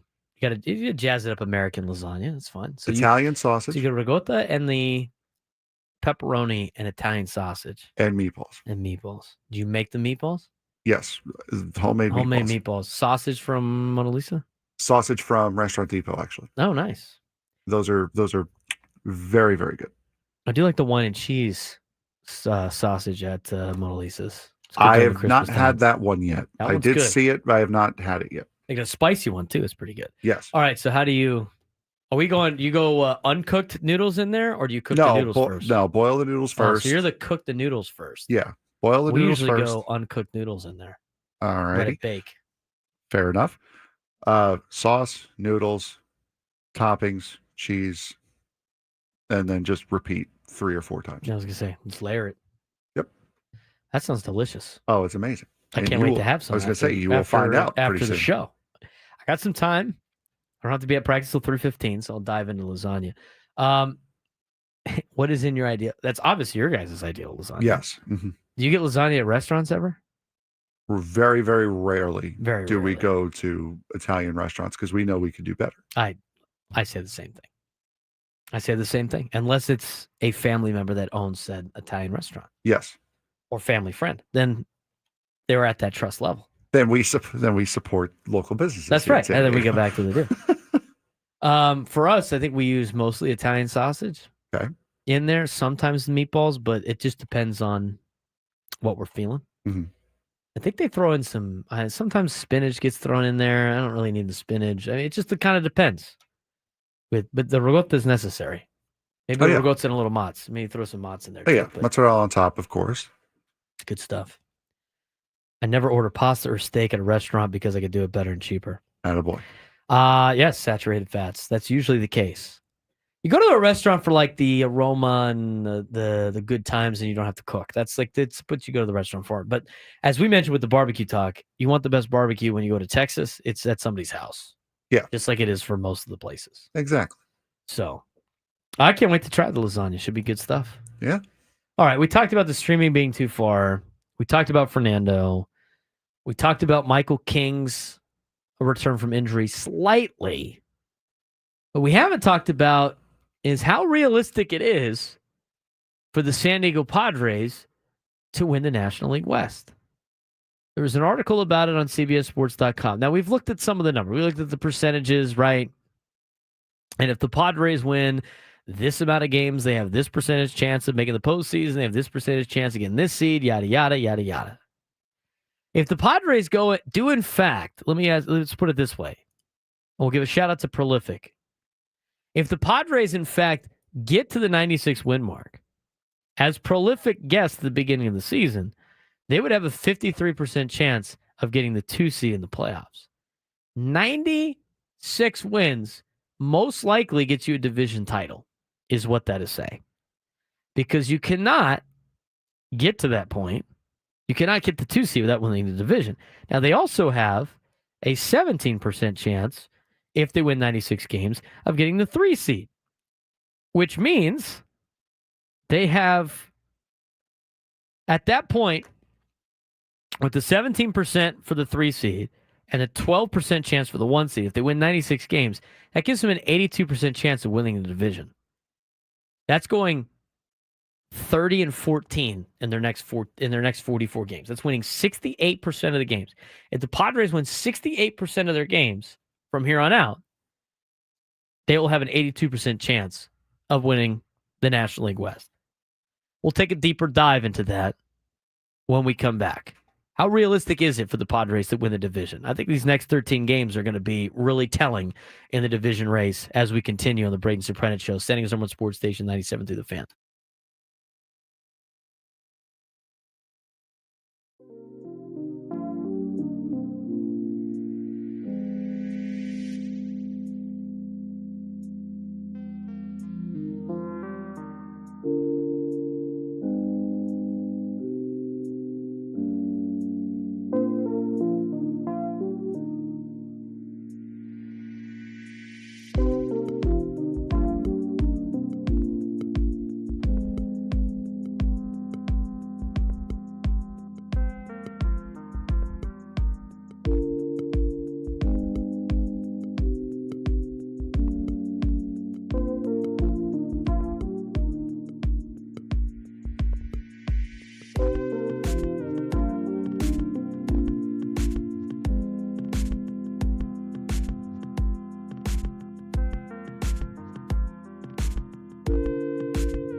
12:34 on a Monday. A lot of food talk in this hour. We gotta dive back into some Padres baseball here, as everybody's going to get food now. Everybody's starving. In the meantime, we do need a contestant for the midday sports standoff. If you could take me down to some sports trivia, you will be you could be qualified, or you are qualified for our grand prize, a 2-night stay at Resorts World Las Vegas, plus VIP admission to AYU Day Club and a $175 food and beverage credit. Celebrate summer with a 2-night stay at Resorts World Las Vegas. Dine poolside at one of the 5 unique pool experiences in the 5.5 acres pool complex.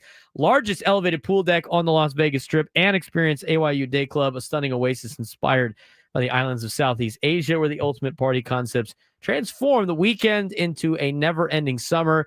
Special summer rates available now at rwlasvegas.com. Now offering no resort fees and complimentary parking. 833-288-0973, 833-288-0973 to try to take me down in some sports trivia, win a chance to go to Vegas. The way we wait that, let's talk a little bit about the National League West. And this is a very important stretch right now for the Padres in the National League West. They got to play the Giants 7 times, and they got to play the Padres 6 times.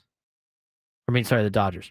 They got to play the Dodgers 6 times and the Giants 7 times. That's 13 games, and the next 13 games that are going to be against the top 2 teams, at least for them, in the National League West. 2 teams that they're still battling for in the National League West. And the way that you look at it, the way the Padres have been playing, and the way the Dodgers have been playing, it opens up the door for the Padres to potentially steal the National League West. This is something that I don't think was on anybody's radar at the beginning of the season. Maybe when they went up to a 14-3 start to the season, it started to be, hey, look, maybe they got a chance.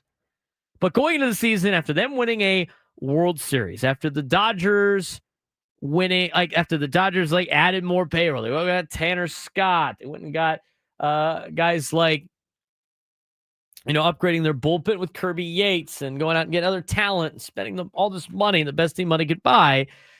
You didn't think it was going to be a situation in which the Padres are competing for a division. And it hasn't been since really 2007. I mean, I guess 2010 they competed for a Division II. They needed to win 3 games in San Francisco. They won 2. Matt Latos couldn't get the job done. And that was honestly the closest the Padres have been to a division title in the last 20 years, almost 20 years. They won it in 05. They won it in 06. Holiday didn't touch the plate in 07. And then 2010, it came down to a final game in San Francisco between the Padres and the Padres and Giants, and Matt Latos and company didn't get it done. And then the Giants won 3 World Series in 5 years, winning on the even years, 10, 12, and 14. So now we talk about what the current race is for the Padres. And as mentioned before, the Dodgers were crowned the National League West champions before the season even started, after signing Blake Snell and signing Tanner Scott and signing Kirby Yates. I mean, these are just some of the names I've thought about off the top of my head, loading up their roster. But the Padres have stormed back into contention. Dodgers started 8-0 and had a 9-game July 4th lead, but since July 3rd,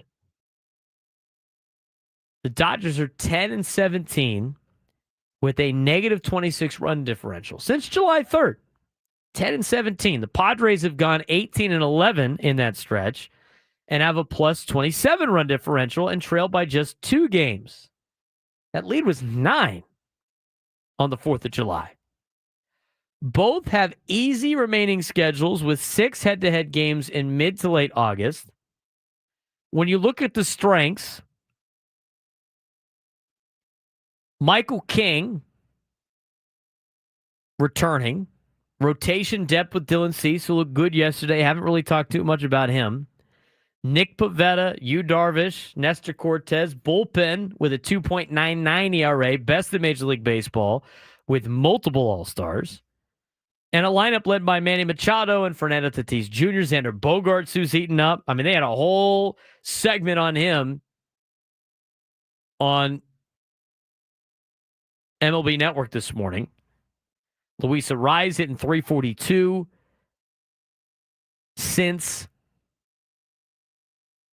the All-Star break. You look at the Dodgers' strength, pitching depth improving, Glasnow, Snell, Yamamoto, Kershaw, Ohtani building up, Yoki Sasaki possibly returning. Elite offense leading MLB in runs, Muncy back, Betts due for positive regression to the mean. He had been not very good all season. Bottom line, Dodgers still favored to win the division. They have more talent, they have more depth, but the Padres have a realistic, if not slim, path to their hot streak, and pitching dominance continue while the Dodgers slump persists. So the question is, are the Padres about to steal the National League West, or is this just another Dodger scare that fizzles out and the Dodgers hold the crown at the end of the season? You know, the Dodgers are in a little bit of a slump, and the Padres have been able to use that slump to pull within 2 games. But the fact of the matter is, the Padres have to do well in LA, and they have to do well at home against the Dodgers for this to even be considered. If the Padres take 2 out of 3 from LA, let's say they go even pace with the Dodgers this week, right? You go even pace with the Dodgers this week, and whatever the Dodgers do against Anaheim, the other LA, the Padres match against San Francisco. So you go into the weekend series against LA 2 games back. If you take 2 out of 3, which to me you have to do. You have to take 2 out of 3 from LA and LA in order to even think about winning the division. But if you do that, you pick up a game, you're a game back. Now after that, the Padres will play the Giants again. As for the Dodgers, come Monday of next week, a week from today, on August 18th, the LA Dodgers will take on the Colorado Rockies. So again, while the Padres are playing the Giants, who have notoriously given the Padres a rough time, and games going down to the wire, and games being 1-run games, the Dodgers get to play the Angels, and the Dodgers get to play the Rockies. You have to try to match. So next week's going to be even more difficult. You don't want to lose ground if you do take 2 out of 3 from LA. So if you do that and you maintain ground with LA, and so you still have the 1-game disadvantage with the Dodgers going into the weekend after, and you take 2 out of 3 from LA back here in San Diego, you then all of a sudden are tied for the leaderboard, tied to stop the standings. Now, you wouldn't win the tiebreaker in terms of overall record against that club because the Dodgers went, they go 5-2 in the first 7 games. So they go 5-2 in the first 7 games. The Padres take 2 out of 3, 2 out of 3. So that's 4, that's 6. So they would go, they would lose out on the overall season series, which would give the Dodgers a half-game advantage in the standings for the remainder of the season. I think it's right there. I think it's in striking distance, but it depends how the month of September's go. But you have to make up as much ground as possible against the Dodgers when you play them head-to-head the next couple of weeks. And you can't lose ground when they're playing Colorado and Anaheim and you're playing San Francisco. It's an interesting topic of discussion because obviously it seems so close. But the Dodgers in the last, again, since July 3rd, 10-17 with a negative 26 run differential. They are getting healthy, but they're not playing that great of baseball compared to the Padres playing really good baseball. The Dodgers really stepped it up this weekend against Toronto, and they were 1 hit away from potentially sweeping the Blue Jays at Chavez Ravine over the weekend. But if you're the Padres and you are 2 games out of first place on August 11th, I think most Padres fans, if they were told that in spring training, after all the moves LA made, after all the money they spent, coming off a World Series win, knowing that Shohei Ohtani was going to go back and be able to pitch again for the ball club, I think a lot of Padres fans would take that. Dodgers still favored to win the division at minus 750 odds with more talent and depth. But this is the Padres' opportunity to have, this is their most realistic, even if slim, but most realistic path to potentially win a division and a first division title since 2006, which would be pretty remarkable. So again, you got to focus one game at a time. They got the Giants for the next 3 days. Those are going to be tight games. We talked about that earlier on the show, and we'll see what happens. 833-288-0973, 833-288-0973. Let's get to the Midday Sports Standoff. Welcome to Midday Sports Standoff on the Braden Surprenant Show. I can't believe what I'm seeing right now. The ultimate head-to-head battle where sports knowledge and quick thinking collide. It's no good. Are you kidding me? Contestants will go toe-to-toe with Braden in a sports trivia deal where every correct answer brings them closer to victory. Down the sideline! Wow! Unbelievable! But 3 strikes and it's game over. This is not Detroit, man. This is the Super Bowl. Can you outsmart Braden? The Midday Sports Standoff starts now. All right, what we got today, Frank? Today we have Pete in Fletcher Hills. Pete, how you doing today, bud? I'm doing great. Thanks for a great show, guys. Oh, no problem at all. It's our pleasure. I'm hoping the questions are as easy as some of them last week. Okay, well, this is We hope so too. We need people to this qualify. You could get this one. You could sneak this one out. There are 9 possible answers to this one. Oh my gosh. There are 9 college football teams that have been the preseason number 1 AP poll. They've been preseason AP polls number 1 more than 10 times. Who are the 9? Okay. So you have the first guess. So teams, this is all time? Yes. So Teams that have been ranked at the AP polls preseason number 1. All time. Like we're going back to like the 20s and stuff like that? Yes. All right. Good to know. All right. So, Pete, you're the first one. Let's go with Florida State. Wow. Florida State is Florida State is the first one that doesn't have double digits. They've only been 9 times. Oy. Braden. Alabama. Alabama is tied for the most with 26. Pete. Ohio State. Ohio State is third with 22. I want to say Notre Dame. You have gotten the top 2. Notre Dame and Alabama both with 26. Pete. So we got the top 3. I'm gonna go. Oh, your phone's breaking up. Oh, no. One more time? Good. I'm going to go with, I don't know, Michigan. Michigan has 11. We're looking for the That have 10 or more. So there's 9. So we've got 4. We got 5 left. I don't want to say this. USC. Wow. USC is 5th on the list at 16. Pete. I don't want to say this either, Braden, but I'm going to say UCLA. No, the Bruins. UCLA only has 4. Maybe that should have been a basketball. Yeah, true. Possibly. Braden.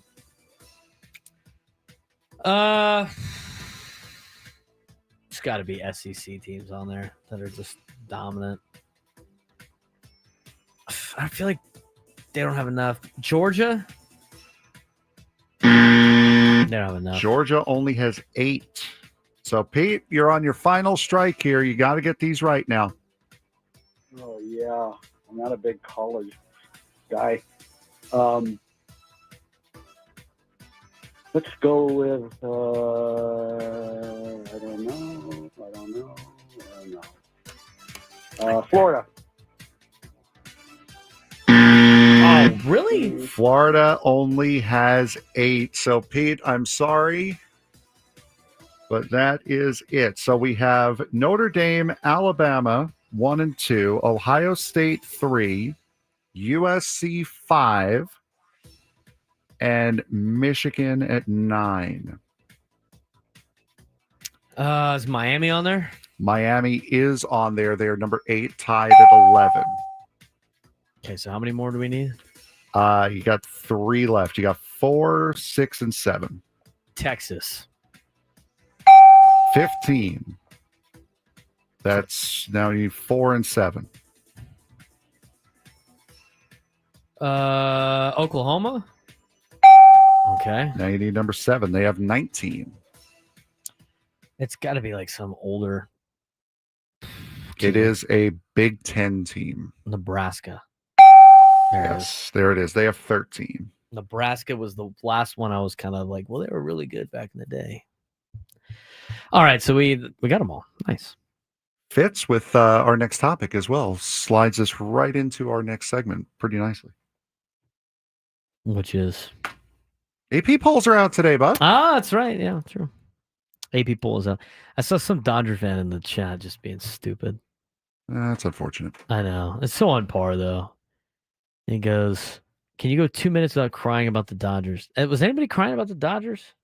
Frank? I don't remember recall that. I don't hearing recall. any tears. It's amazing what people can interpret. They're so self-centered on their favorite team that they get like all incensed when said mention of certain team. Bro doesn't know how embarrassing he is. Can you go 2 minutes without crying about? Brother, we've been talking about barbecue for like 25 minutes. All right.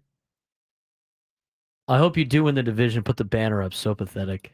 Hey, man, some of us weren't born on third base. All right. Some of us have to earn some championships down here. It's just such a dumb comment. Dodger fans sometimes are just so dumb. They don't deserve the team that they have. 833-288-0973. 833-288-0973. Caesar wanted to know the whole list. Did you have the whole list? Yeah, the whole list. All right, let me get back to it here. So it was Notre Dame, Alabama at 26 each. Ohio State 22, Oklahoma 19, USC 16, Texas 15, Nebraska 13, Miami and Michigan at 11 each.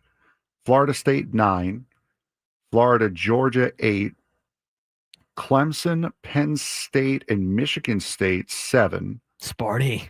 Pitt 6, Auburn, Army, and LSU 5 each. Minnesota, Tennessee, UCLA at 4. Ole Miss, Washington, Iowa, Oregon 3.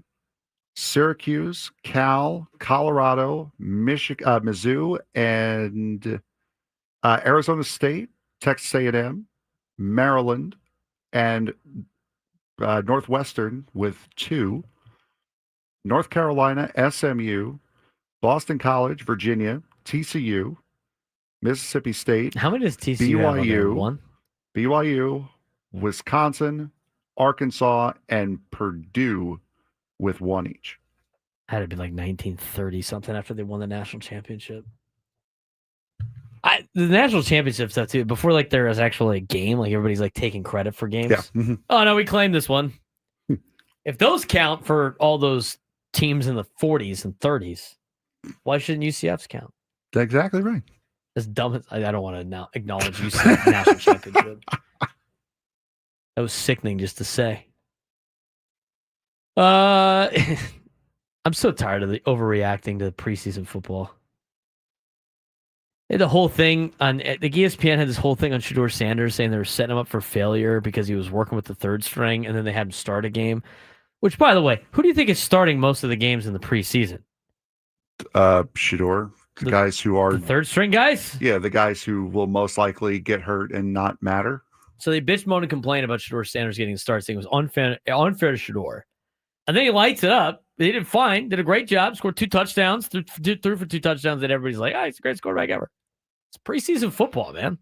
Is there any shot that now that NFL has a stake in ESPN, is there any shot you get any form of honest coverage about the NFL or ever like any now? type of criticism about the NFL? Exactly. Even more than already?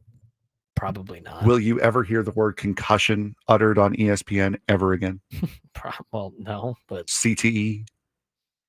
Do you think those stories will ever be on the website anymore? Do they talk about that in soccer? Yeah, Because girls' soccer is like the leading CTE and concussions in all of sports. they do. You'll never get another fair story written about the NFL as long as this deal is going on. Never. I don't think there was really that case for any league at this point that have deals with media companies. Don't want to upset the apple cart, man. 833-288-0973, 833-288-0973. AP rankings are finally out. Quick update on Aztec Football Camp Plus. More Padres baseball on your way. Braden Surprenant Show, San Diego Sports Station, 97.3 The Fan.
1 o'clock on the Braden Surprenant show. Guy's so upset. So upset, Frank. I was listening to you talk to I was just laughing. Just like, I mean, just to think about the situation, it's like being a Dodgers fan, living in San Diego, having to listen to Padres talk all day, complaining about it, and then saying that we think all of our problems in San Diego are because of the Dodgers, and then calling us losers. It was just nonstop. I was nonstop. I thought you handled that well, Frank. I mean, that's what else? What are you going to do? What else are you going to say? Like, what do you say to that? It's like we did a 5-minute bit on the Dodgers today, just because they lead the division. To lay out how the West can be won for the Padres. I'm sorry, if you don't want us talking about the Dodgers, then I don't know, go be irrelevant for a while. Like, what do you want me to do?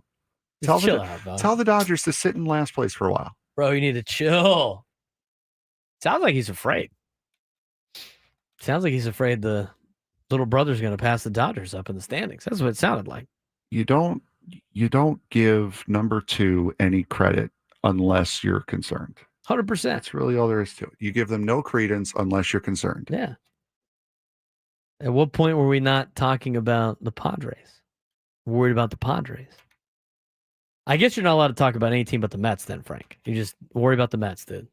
All right. Just it's not a losing mentality, man. I mean, it's really not. You're 2 games back. You're trying to track down the team that is the best team in the National League year in and year out. Be the same. We would have done the same exact segment. Take out the Dodgers and put the Rockies in. We would have done the same exact segment. Yes, exactly. Nothing different. That's what you talk about in a pennant race. Okay, you're not in the division lead. You haven't won the division since 2006. You're looking to track down one of the best teams in baseball. And so you go through the scenarios of how you do that, and that was just too much for this guy. Just way too much. Apparently, that's a losing mentality. I don't know how that's a losing mentality. But we digress on the information. I was laughing so hard. It was just comical. Calling out me, calling out Ben and Woods, calling out the afternoon show. All you guys talk about is the Dodgers. That's all you guys talk about. And he's in the YouTube chat commenting, and he calls into the show. It's like, hey, if you don't like listening, what we have to say, just don't listen to it. We appreciate you tuning into us all the time. But like, the level of upsetness was just... There's some charity work you can focus on. Take a deep breath, my guy. It's just sports talk radio. It's not that big of a deal. Read a book. Not read a book. Read a book. Like charity work, meditation. There are things that can be done. It is so funny. We appreciate you having 97.3 on while you're doing those things. The tone of his voice sounded panic. It sounded panicky. He knows they're he knows they're knocking on the door. Help an old lady cross the street. I don't know. Do something. Is that a thing? You still do that? I'm sure somebody out there is trying to earn that's like stuff they see in cartoons and stuff like that. You get a badge for that for like someone the Boy is Scouts? Trying to earn a Boy Scout merit badge. I'm sure. Prolific, you missed it, dude. He called in off air. We didn't want to. He was using too much profanity. We couldn't put him on the air. But he's in the chat, dude. If you want to just talk to him, jump in the other chat, Prolific. Go talk to that guy. All right, AP poll came out. What are your feelings on this? I like the coaches poll more, but I'm biased on that particular sense. I would imagine you probably like the coaches poll a little bit more. I feel from the stats that I just read to you during the break, I'm liking Penn State's chances to win the Natty this year. Why is that? 2023, Michigan was number 2 in the AP poll, first in the Big Ten preseason poll, and they won. Last year, Ohio State, second in the AP, first in the Big Ten, and they won a Natty. Penn State, second in the AP poll, first in the Big Ten. Natty's coming in Happy Valley. Well, you know, everybody in 2022's playoff, the 2022 playoff, everybody's won, except for one team who's about to win it this year. Yeah. There you go. There you go. See that? I can play dumb games like this, too. As Adam Kluge mentioned in the chat, big college football fan. That would involve Penn State winning big games, which they never do. Wow. Stop. Wow. You both I knew have that a was real, coming. You both have a real tendency of doing this. You stop bringing logic into illogical situations that make me happy. Please. Ruin my happiness all the time. Juan Ruiz. Penn State has been relevant since Saquon graduated. Wow. Singleton is a Heisman candidate this year. And Katron Allen isn't far behind him. Just stirring the pot. I'm just stirring the pot. Just stirring the pot. When Zane Durant... my friend's a Penn State fan. I like stirring the pot. I know all the narratives about Penn State. When Zane Durant when my online dynasty, Zane Durant, is sent into the real Zane Durant, and he gets 29 sacks this year, no more laughing. No more laughing. 29 sacks, about 50 tackles for loss. I don't want to hear it after that. Do you celebrate Nick Singleton Fat Man Fridays? You should. Yes. The fact that you're thinking about it is too long. Fat Man Friday. Happy Fat Man Friday. There is a different, well, it's Monday, but there's a different Friday that I showed you a couple weeks ago that I celebrate. So Adam Paul said Little Game Franklin. We'll see. It's a good thing we start off with Nevada and FIU then, right? 45-point favorite against Nevada. That's insane, dude. Is Nevada an FCS level program? And I believe that's on the big CBS too, I believe. Oh man. You get Nevada, FIU, and then an FCS team, I forget who it is, a bye week before primetime Oregon for what is I'm expecting to be a whiteout game. Let's go through the rest of the rankings. So we know where your favorite team. Frogs got votes. All I really care about. Frogs got votes. Okay. We're in striking distance. Eyes up, keep climbing, like I mentioned before. Texas 1, Penn State 2. Almost a 50-50 split on first place votes there. Interesting. Only lost out by 5 points. Let me ask you this, because my friend that's a Penn State fan, diehard Penn State fan, celebrates Fat Man Fridays. He does not like being ranked this high to start the season. Too much pressure. Yeah, because it comes with the pressure, it comes with expectations. The good news is, though, you're high up. So this way, when we inevitably do lose to Oregon in week 5, we have time to claw it back. You can't lose to Oregon in week 5, dude, at home. You can't win that. You can't lose that game because Derek LaMesa already called in about being upset that Penn State was ranked in front of them in the preseason Big Ten poll, and you shot him down super fast. You already talked the S. Now you got to back it up. So you cannot, at any means, you cannot say they're going to lose that game now. Do not give Derek the satisfaction. Don't feed his fire. You keep your expectations low, so this way you're not easily disappointed. That's what you do. Like you expect to go into the horseshoe with a loss. So this way you throw a parade when you win. Adam's right. Being ranked earlier is crucial for first impressions for voters. Yes, it is. Enjoy your spot. TCU receiving votes, I'm in favor for it. Well, I say I don't mind it. Texas 1, Penn State 2, Ohio State 3, Clemson 4, Georgia 5, Notre Dame 6, Oregon 7, Alabama 8, LSU 9, Miami 10. Are we buying Miami? I'm not really buying Miami. I got to read up on Phil Steele's book on Miami. I do know that Texas should have a little bit of a regression this year. Carson Beck transferred there, did he not? I'm not a huge Carson Beck fan. That's most likely why they are as high as they are. To have a starting SEC quarterback that went deep into the playoffs now transfer over, that's got to be why. Texas is replacing 4 of their 5 starting O-linemen. They do have a lot of young receivers that should be pretty talented. Arch Manning, obviously, with Texas, is probably given the most in terms of the voting. Penn State's returning a lot of players. That goes a long way. Yes, it does. I still think Penn State's the team to beat in the Big Ten. You might because you're biased. Ohio State, it's hard to beat. Ohio State's good every single year. Mm-hmm. Dabo Swinney thinks Clemson's going to be really good. He's really buying. Wait a minute. His own team again. I was going to say, wait a minute. The coach of the team thinks the team is going to be good? Wow. They got a first place vote in the coaches poll. I almost already know who voted for him themselves. Georgia's going to have a bounce back, I think, too. Georgia's loaded at running back with young running backs. Their offensive line's good. I think they're... What's his name? Stockton's going to be their quarterback this year? Yeah. Phil Steele's high on him. He's a dual threat quarterback. He was ranked really high coming out of high school. Him getting thrown to the fire last year, I don't think is his fault. No. I think it's going to be a bounce back. Georgia's defense took a hit last year. They will be slightly improved. They did bring in a decent amount of good D linemen in terms of recruiting. Georgia, another team is going to have to deal with. I just Oregon's always good. Smash the numbers in chat. Penn State actually does not play Michigan this year. Don't have to worry about beating them then. Exactly right. Rest of the time, Arizona State, I think, is going to fall back down to earth. According to, and again, I've been reading the Phil Steele book. Arizona State has all the metrics to have a regression season after a big season last year, and a lot of the numbers are close margin wins, like single possession wins. If you have a lot of those, the next year you usually regress in terms of your overall record. Arizona State had a lot of those last year. It might be time for regression in the Big 12. They play a very difficult Big 12 schedule. We'll see what Arizona State's got. Illinois at 12, South Carolina at 13. South Carolina's got one of the best quarterbacks in the country.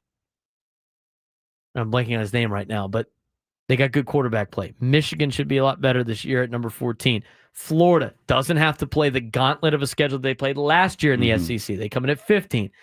SMU loaded up again in terms of the transfer portal and in recruiting. But that being said, they were another one of those teams that a lot of the metrics they had for last year, not playing in this year, they should have a top offense in the country. Kansas State, Oklahoma, Texas A&M, Indiana. I think Indiana regresses after last year. Yeah. They should have a little bit more of a difficult schedule. Their non-conference schedule is not very good, though. It never really is, especially. But then again, you also got to think it's a Big Ten team. So you're going to be playing a bunch of lesser teams. Yes. Anyway. Minnesota. No, I meant out of conference. Yeah. Well, they don't play any good teams anyway in the out of conference. Ole Miss, 21. Iowa State at 22. So now you got a ranked matchup in week 0. Yep. You got Farmageddon for a conference game in week 0 in Ireland. Let me ask you this, Frank. Mm-hmm. If Penn State was a ranked team playing in a ranked matchup at a conference game week 0, would you lose your mind? I'd be so upset. I'd be like, are we kidding me right now? We got to play a ranked conference game in a foreign country to start the season? Yeah. That's a tough sled out of the gate. I would be a little annoyed, but I don't think the rankings change after week 0, do they? So you'd still keep the first 2 weeks. Yeah, so you'd still keep your spot in the rankings at least. I got to one Reed's chat. Penn State without Tyler Warren's going to be so hilariously bad. I don't know about that, big dog. No, they're not. They got quarterback's back, lines back, running backs back. Receivers. I mean, Tyler Warren's great, but I'm just saying, Penn State's going to be good. Finishing up, Iowa State 22, Texas Tech 23, Tennessee 24, Boise State 25. This is going to be an interesting year for Texas Tech. Texas Tech has spent millions of dollars on their NIL. Difficult to beat in NCAA, I'll tell you that. They have the best transfer portal class.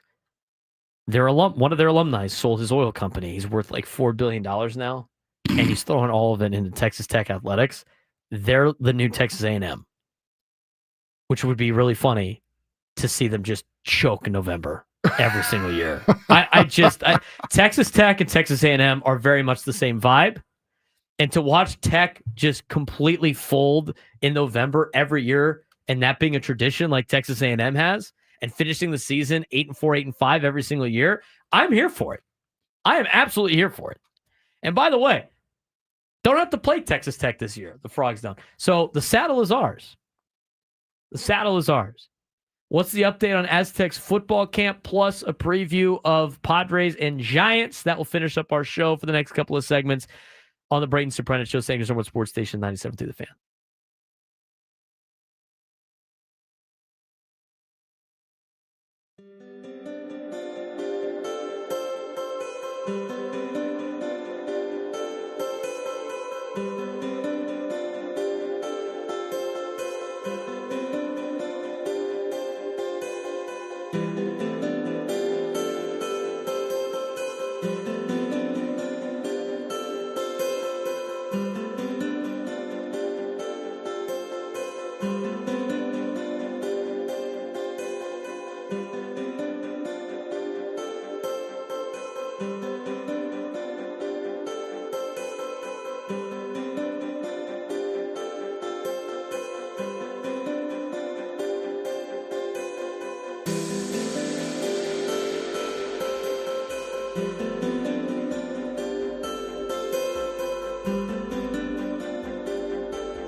Aztec football getting closer and closer to kicking off. And I know they are because our week 2 game coincides with Aztecs football week 1, and we have our scrimmage this week. We're getting close. And you got this good teamwork going right now with the overall team. We had Lucky Sutton on last week. And Lucky's he doesn't, I was talking with him afterwards. He's like, oh, coach, I don't like public speaking too much. He did a very good job. He was fine.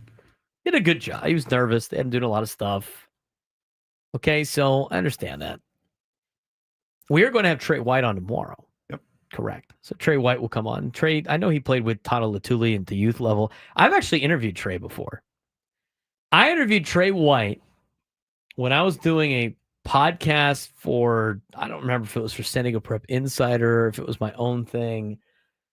I interviewed Trey White with my guy Top Dog down at Buffalo Wild Wings and over by the one down by you. That's over by in the Modern Day. In the Otai the one in the Otai yeah. Ranch Mall. Yep. And Trey was either junior or senior at East Lake. Mm-hmm. And I remember I had an interview with him there when we did our show there. Who knows if he remembers it or not. But I've had him on before, and that he was, he played with Tano and that group of kids down there in the South Bay. That his age group was really good, and now you're getting some of these guys, teaming up at San Diego State, which is cool. And Kirk Kenny's did a great job in covering the camp right now for the Aztecs. Some good inside details about team chemistry and what they've done. And we heard Lucky Sutton talk about it. Mm-hmm. Their Wednesdays that they have. They talk about everything but football. And how, like, knowing the guy next to you and knowing what their life is about helps in trusting, helps in knowing that, they're going to be there for you and how that works out. They've done all of those things correctly. I like, both quarterbacks have done pretty well so far in camp. And now the starting quarterback will be announced after they do their scrimmage at Snapdragon Stadium, which I think is the 14th. Isn't that this weekend? I believe so. I think it's this weekend. We just got their schedule, too. They're scrimmaging this weekend against themselves, and whoever does better at quarterback is going to be the said starting quarterback for the Aztecs. And now, obviously, they have a player that is a dual-threat guy, and then they have a player that's more of a passer. Both of them should be pretty good, but I don't like the whole, multiple deal. So Thursday at 7:05, there is a scrimmage. So Thursday at 7:05. So it is Thursday. Okay. Yeah. Coach Lewis and select players in press conference room near the Cox Business Lounge. That'll be after practice for post-practice availability. By the way, I have to address this in the chat. Can we stop with the whole shade thing? I don't think they have any day games this year. It doesn't. So it doesn't they matter. never have day games. They rarely they have did. day games. They rarely have day games. The one time was the opener for the stadium, and they're on big CBS. They had to play during the day, and it was like the hottest day of the year. Enough with the shade. Does Penn State have shade? Yes. No, they don't. Yes, they do. No, they don't. They Yes, don't have. they do. They don't have. They don't We have went overhanging over this banners. last week. They don't have overhanging banners covering the stadium. They have not over the top, but there are down behind both end zones. The stadium goes over the lower level in some areas. Oh, come on. In some spots. You don't even have that here. Yeah, you do. You have the group seating that's underneath. Oh, you mean the suites, the special suite seats that have to have, I don't know, a roof on them. I'm looking at Beaver Stadium, dude. There's no shade. There is shade. For probably 15 seats. There's no shade. Is that or is that not shade? There's no canopy there over it the is. top. There's none. No, now we're moving goalposts. That's not what you said. There's no shade. There's shade. If you're considering this shade, there's shade at Snapdragon Stadium. Well, there you go. Now there you go. We just solved the problem. They don't have shade in college football. There is shade at Snapdragon Stadium. There you go. Solve the problem. My parents' seats technically have shade. There's a couple places that have some shade, but there's no overhead canopy. Look at every college football stadium out there. There's no overhead canopy that everybody wants them to build. You know what there is, though? There's a long interview that we are going to replay next segment that we got to break for. I'm done with the shade conversation. I hate this shade. Go to the Rose Bowl. Southern California, they don't have shade. The LA Coliseum doesn't have shade. They play all their games at night. We got a great interview that we had with John Miller that we're going to replay when we come back, previewing the series against the Giants. He's Frank Marchese. I'm Braden Surprenant. Braden Surprenant Show rolls on.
Braden Surprenant Show, setting us on one sports station 97.3 The Fan. Earlier today, we had John Miller on, legendary broadcaster of the San Francisco Giants, to preview the series. We're going to replay that right now. We are now going to get you a little bit of a preview of the series between the Padres and the Giants, one of a couple of series here in the next 13 days. And joining me now is a Ford Frick Award winner. He is a National Radio Hall of Fame member. He was the longtime broadcaster of the San Francisco Giants. Before then, did so many games for ESPN, worked for the Baltimore Orioles organization, the Boston Red Sox, the Texas Rangers, the Oakland Athletics. Did a lot of time doing other sports throughout the country, and being that, famous voice that a lot of people know growing up listening to baseball on the radio or watching it on television. It is my great pleasure to welcome John Miller to the Braden Surprenant Show. John, how you doing? How's your Monday going? Man, that was exhausting. Just hearing all that. I need a vacation. It sounds like, wow, that's a guy who's had a hard time keeping a job. So I've spent all this time looking for work, is what it is. I get. But anyway, it's a great pleasure to be on board, and I've been looking forward to these series for a while. On the other hand, the Giants themselves have not played well enough to put themselves in a position where these games would be as big for them as I think Giants fans were hoping. So, and they go into this series after a game yesterday that, man, it was just desolation. It was the Giants playing a team that had hardly been able to win for weeks, the Nationals, and playing them at home in San Francisco, and getting out hit 17-3, and just getting the question was so much about how could they lose to that team, but how could they only lose by a score of 8-0 when the game was way more lopsided than that? So anyway, so we'll see if they can rebound. That they have shown a tendency to be better against the better teams than against the teams that they're supposed to be beating up on when you're a contender. So the Padres, meanwhile, it seems like they're just in the opposite mode. They've been going really well and have moved right past the Mets, and now the question is not so much will they make the wild card, but can they even catch the Dodgers and win the division? So it's kind of an exciting time, I would think, to be a Padre fan. It's a really exciting time to be a Padres fan right now. As a kid born and raised in San Diego, now talking about the Padres on air, it's a pretty cool thing to be talking Padres baseball right now. You from Northern California, growing up listening to Giants games, now being able to do it for so long with the Giants. And we'll talk about the Giants in a second, but we've had so many great broadcasters on our show. We love putting them on. I do play-by-play at the University of San Diego, so I like to pick your guys' brain a little bit before we talk about your teams that you broadcast for. At what point in your life did you want to be a broadcaster? And as you look back at, and I know I mentioned all those jobs that you've had, what are some of the great memories of being a play-by-play broadcaster? Well, for me, I think number one, a great benefit to me as I look back on it was having grown up here in the San Francisco Bay Area. Not only did we have the Giants, and then we had the Warriors and the 49ers, and then a little bit later the Raiders, and then hockey, you name it, and plus big time college sports, Cal and Stanford, most notably. But and I didn't realize it then because I was just a kid, but the guys who were broadcasting those games were among the best ever to do it. So we had Russ Hodges and Lon Simmons, both in the Hall of Fame, covering the Giants, and Bill King, who is also in the Hall of Fame. And he hardly ever got to do any games for the Giants. He was the third guy. He was mainly the producer of those broadcasts. So they had a great broadcaster who was the fill-in. Lon Simmons would go away to do the 49ers games, which he was also great at. And Bill King later on became the voice of both the Warriors and the Raiders, because he realized, well, this job to do the Giants game, it's not going to open up anytime soon. Those guys are pretty firmly entrenched, and they're not going anywhere. So that's where he ended up going to the NBA and then the NFL. So, but I realized now that when I listened to those guys as a kid, as a fan, just wanting to know what was going on with my favorite teams, that they were also teaching me the way it was done. And, in those days, because I'm of a certain age, the games out here on the West Coast primarily were baseball on the radio. They hardly televised any games. The Dodgers, same thing in LA. And, back east, teams were televising a lot of games going way back, but not out here. They felt like this is, as Walter O'Malley used to say, this is more of a horizontal market where people drive, and sometimes drive long distances to come to our games. And if we are televising the game, it's an incentive for them to say, well, the traffic's bad, the weather's not the best. Let's just stay home and we'll watch the game on TV tonight. So he didn't want to give them that option. They still felt in those days that baseball on TV was going to hurt your attendance. So it was a radio thing, and so I got to hear those guys, and they were teaching me, unbeknownst to them, how to do that kind of a job. And I was such a fan, and this is, I guess, I'm sort of surrounding the question you asked me. I was such a fan that I couldn't get enough actual baseball. I bought a tabletop baseball game, and which still exists. And the Stratomatic is just kind of a sophisticated game based on, it's a new game every year based on the previous year's statistics.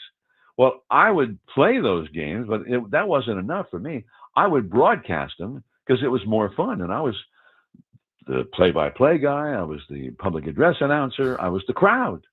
And if you walked in on me in the middle of one of those games, I'd roll these dice and I'd go, here's the pitch, line drive, base hit. And I was the ballpark organist, and the public, the right fielder, number 9, Roger Maris, number 9. So it was kind of a misspent youth, I think, because there were a lot of other things you could be doing in the summertime in the Bay Area. But no, I was like, no, I can't go surfing today. I got the Cardinals and the Dodgers, and then that sets up the Giants-Dodgers series. And I've been looking forward to that for a while. So, and of course, it was a Giants-Dodgers series that didn't actually exist in real life, just for me. So somebody wrote a book about. I looked at it as wow, that's a little bit too much like me. The Universal Baseball Association, Robert E. Coover, the commissioner or whatever, and it was about a guy who he didn't have Stratomatic. He had a game that he invented, and so I was doing that in real life. So I guess I was always planning and preparing myself to be a play-by-play broadcaster since I was like 9 or 10 years old. That's pretty cool. We're talking with John Miller, Giants broadcaster. Has been a baseball broadcaster since 1974. Longtime San Francisco Giants broadcaster. Little broadcast tips before we dive into the San Francisco Giants. John, I'm still relatively young in my career and love getting advice as much as I can. I have, we've had a handful of high school kids reach out to learn more, and they're interested in being broadcasters and they want to learn the industry. And I've helped as much as I could. But, for some of and we have a young audience that likes to, that does what you did as a kid. For those kids in our audience that want to be John Miller one day or aspire to be a broadcaster, what's the best piece of advice you have for them? Well, and, we grew up differently today than I did way back in the day, because it was a radio kind of an experience back then.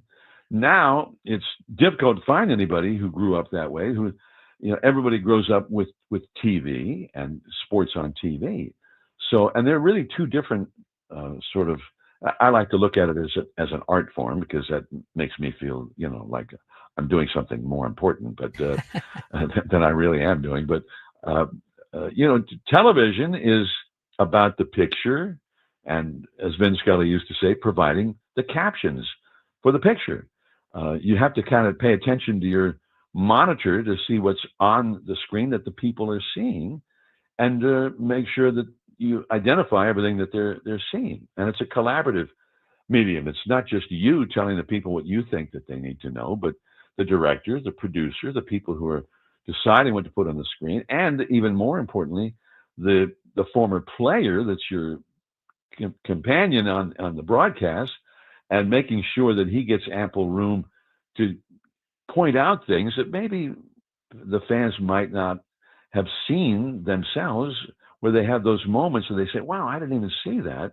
That's kind of a learning moment. I realized something there that I never knew before or had seen before. So on radio, it's just the opposite. It's just you, your microphone, and describing everything.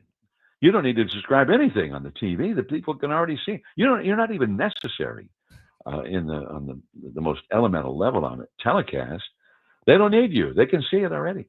So providing some kind of structure, what's the count, who's up, recapping, what has happened, how did we get here, knowing that at any moment with the clickers, people might have just tuned you in. So they want to know what's the score and even that they can see on the screen now. Those score boxes are on the screen all the time.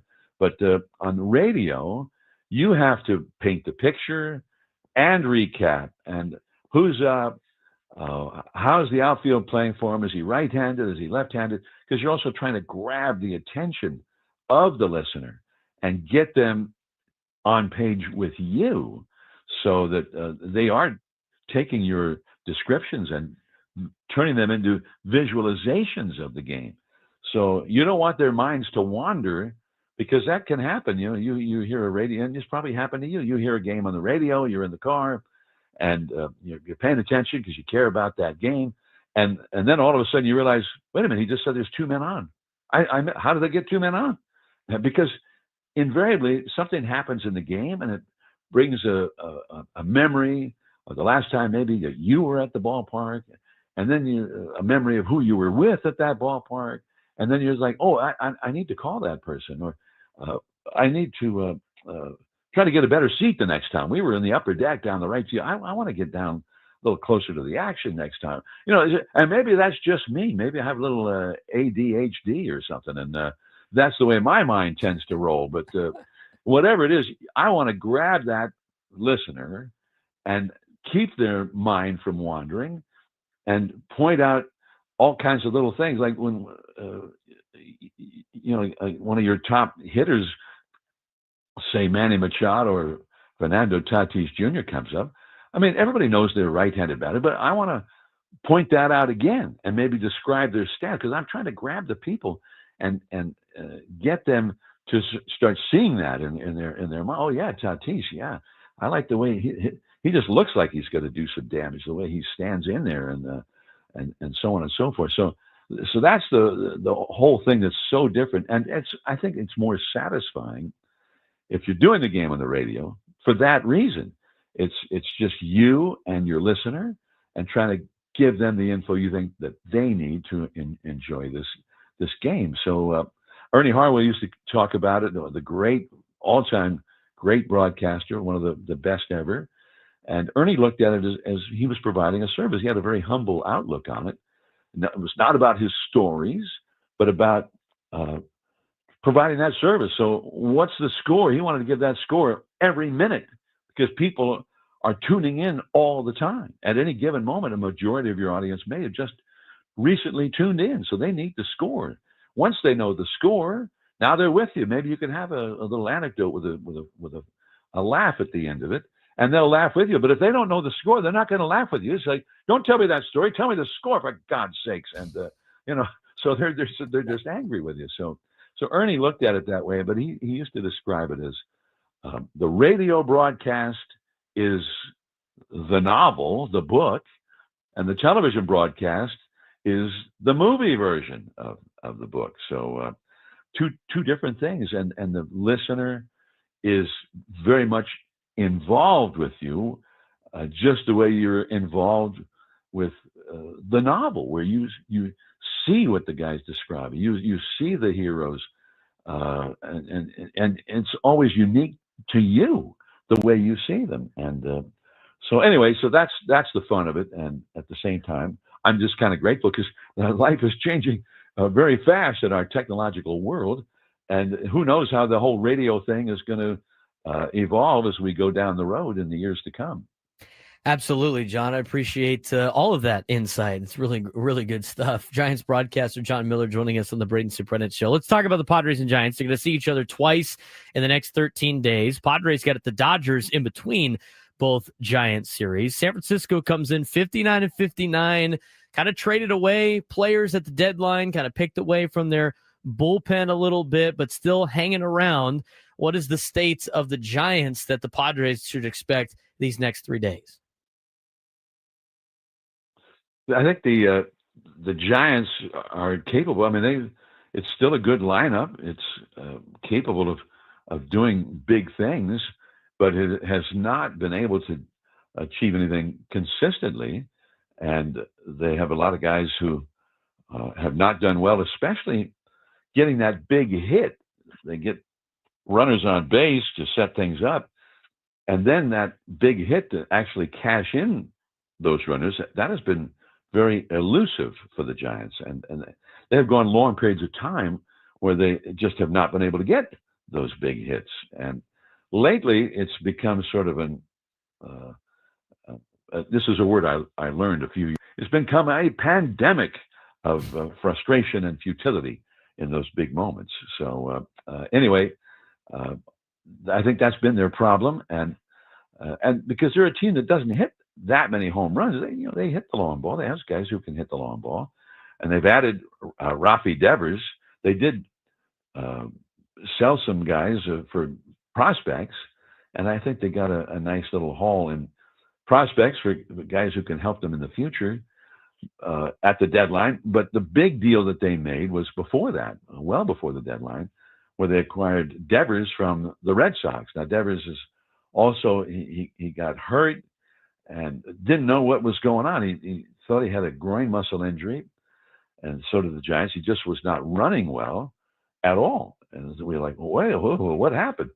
But it turned out it wasn't even a groin muscle injury. It was a lower back injury, more of a disc kind of a thing, compressed disc or whatever it was, that kind of also affected the groin area. So the All-Star break was very helpful for him to get some rest, because he kept playing through all that.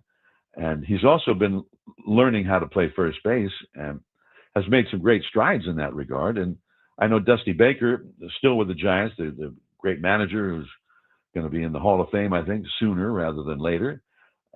Dusty told me that he thought, well, he's got a chance to be a great first baseman, because he's a third baseman. He can do a lot of things that guys who you usually earmark for first base can't do. Which usually is they play there because they're not good at throwing. Well, he's got a great arm, and he's made some really nice plays because of that from first base. Still trying to get the footwork down and where he's supposed to be on bunts and relay plays and all that kind of stuff. So it's all still real new to him. But I think that they feel, and he feels, that he hits better when he's also playing in the field. That this idea of sitting around between at bats when you're DHing, it just kind of puts it all on that next at bat, and you're thinking about that next at bat, and you're not helping the team in any way if you don't actually get a hit or hit a home run or whatever. Whereas playing the field, you still can help the team win a game with something that you do in the field. So I think that they like to see him be able to do that and do it a lot more often. Also, their best prospect, who's a big-time power prospect named Bryce Eldridge. He's only 20 years old, and he's in AAA already. He's kind of earmarked as a first baseman too. So, but otherwise DH. He's a guy who never played a position in high school because he was a two-way player. He was a pitcher, so he pitched, and when he didn't pitch, he DH'd. So it's like the curse of the DH in the lower levels of baseball, where guys are just learning how to play. So he never played a position all that time. And they drafted him when he was 18, so he's trying to learn that aspect of the game as a professional. So, which is a little different, a very, very rare.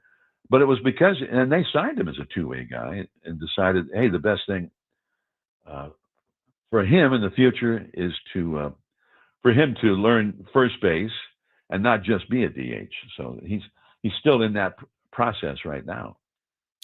John, it was a pleasure talking to you. We're pushed for time getting up to the break. I enjoyed the entire conversation. And hopefully if you are down here in the next week or so, I'd like to introduce myself to you at the ballpark. We really appreciate the time today. Yeah, come by, say hello. And this is something I think is not good for the game, by the way. I'm just going to go on my soapbox for a moment before you get rid of me here. But the Giants played the Padres 13 times the whole season. And now they're going to play more than half of those games in the next 10 days. That's not the best way to do it. So anyway, at the same time, it's also compressed, and it's all about who your team is right then versus who you were early in the year, who you were in the middle of the year, who you are at the end of the year, and all that kind of stuff. So so this is it, and this is the chance and maybe the last gasp for the Giants to get back into that wild card division race. And they're going to have to do it by and large and do some damage against the Padres. We'll see if they're capable. Should be a fun series, John. We appreciate the time. All the best. John Miller, San Francisco Giants broadcaster, joining us on the Braden Surprenant Show. That was from earlier today. We really appreciate John Miller joining us. It was a great interview. I asked 3 questions. And it went like 20 minutes. You let him talk, though. It's just let him go. I mean, some people in the chat on YouTube, and somebody was like, I think Blue Meanie, am I in the wrong chat? There's only 12 people here. That we had 150 in the other one. And Steven Gutierrez is like, the show is getting hijacked. No, it's not. Yep. No, let him go, man. I can listen to him talk for it. Somebody said earlier when we were first doing the interview, I need him to just read the phone book for me. I'll just listen to him reading the phone book. He does a great job of being the Giants broadcaster. It's pretty cool. Unbelievable. Pretty cool. It's good to get the stories. You appreciate the people that have done it before you and the knowledge that they have and everything like that. And you can embrace it and try to learn what's going on, or you could, say it was boring, whatever. So it also brought up Chris Ello's favorite game, Stratomatic. I think it was great. It was good having him on. We appreciate the Giants for doing that. Big round of applause to Frank Marchese. 9.3 on the lasagna, 10.0 on getting John Miller on the show. And hopefully we got a lot of fun things to talk about tomorrow with the Padres Giants game coming up later on. Gwen and Chris coming up next. San Diego Summer Sports Station 97 to the Fan.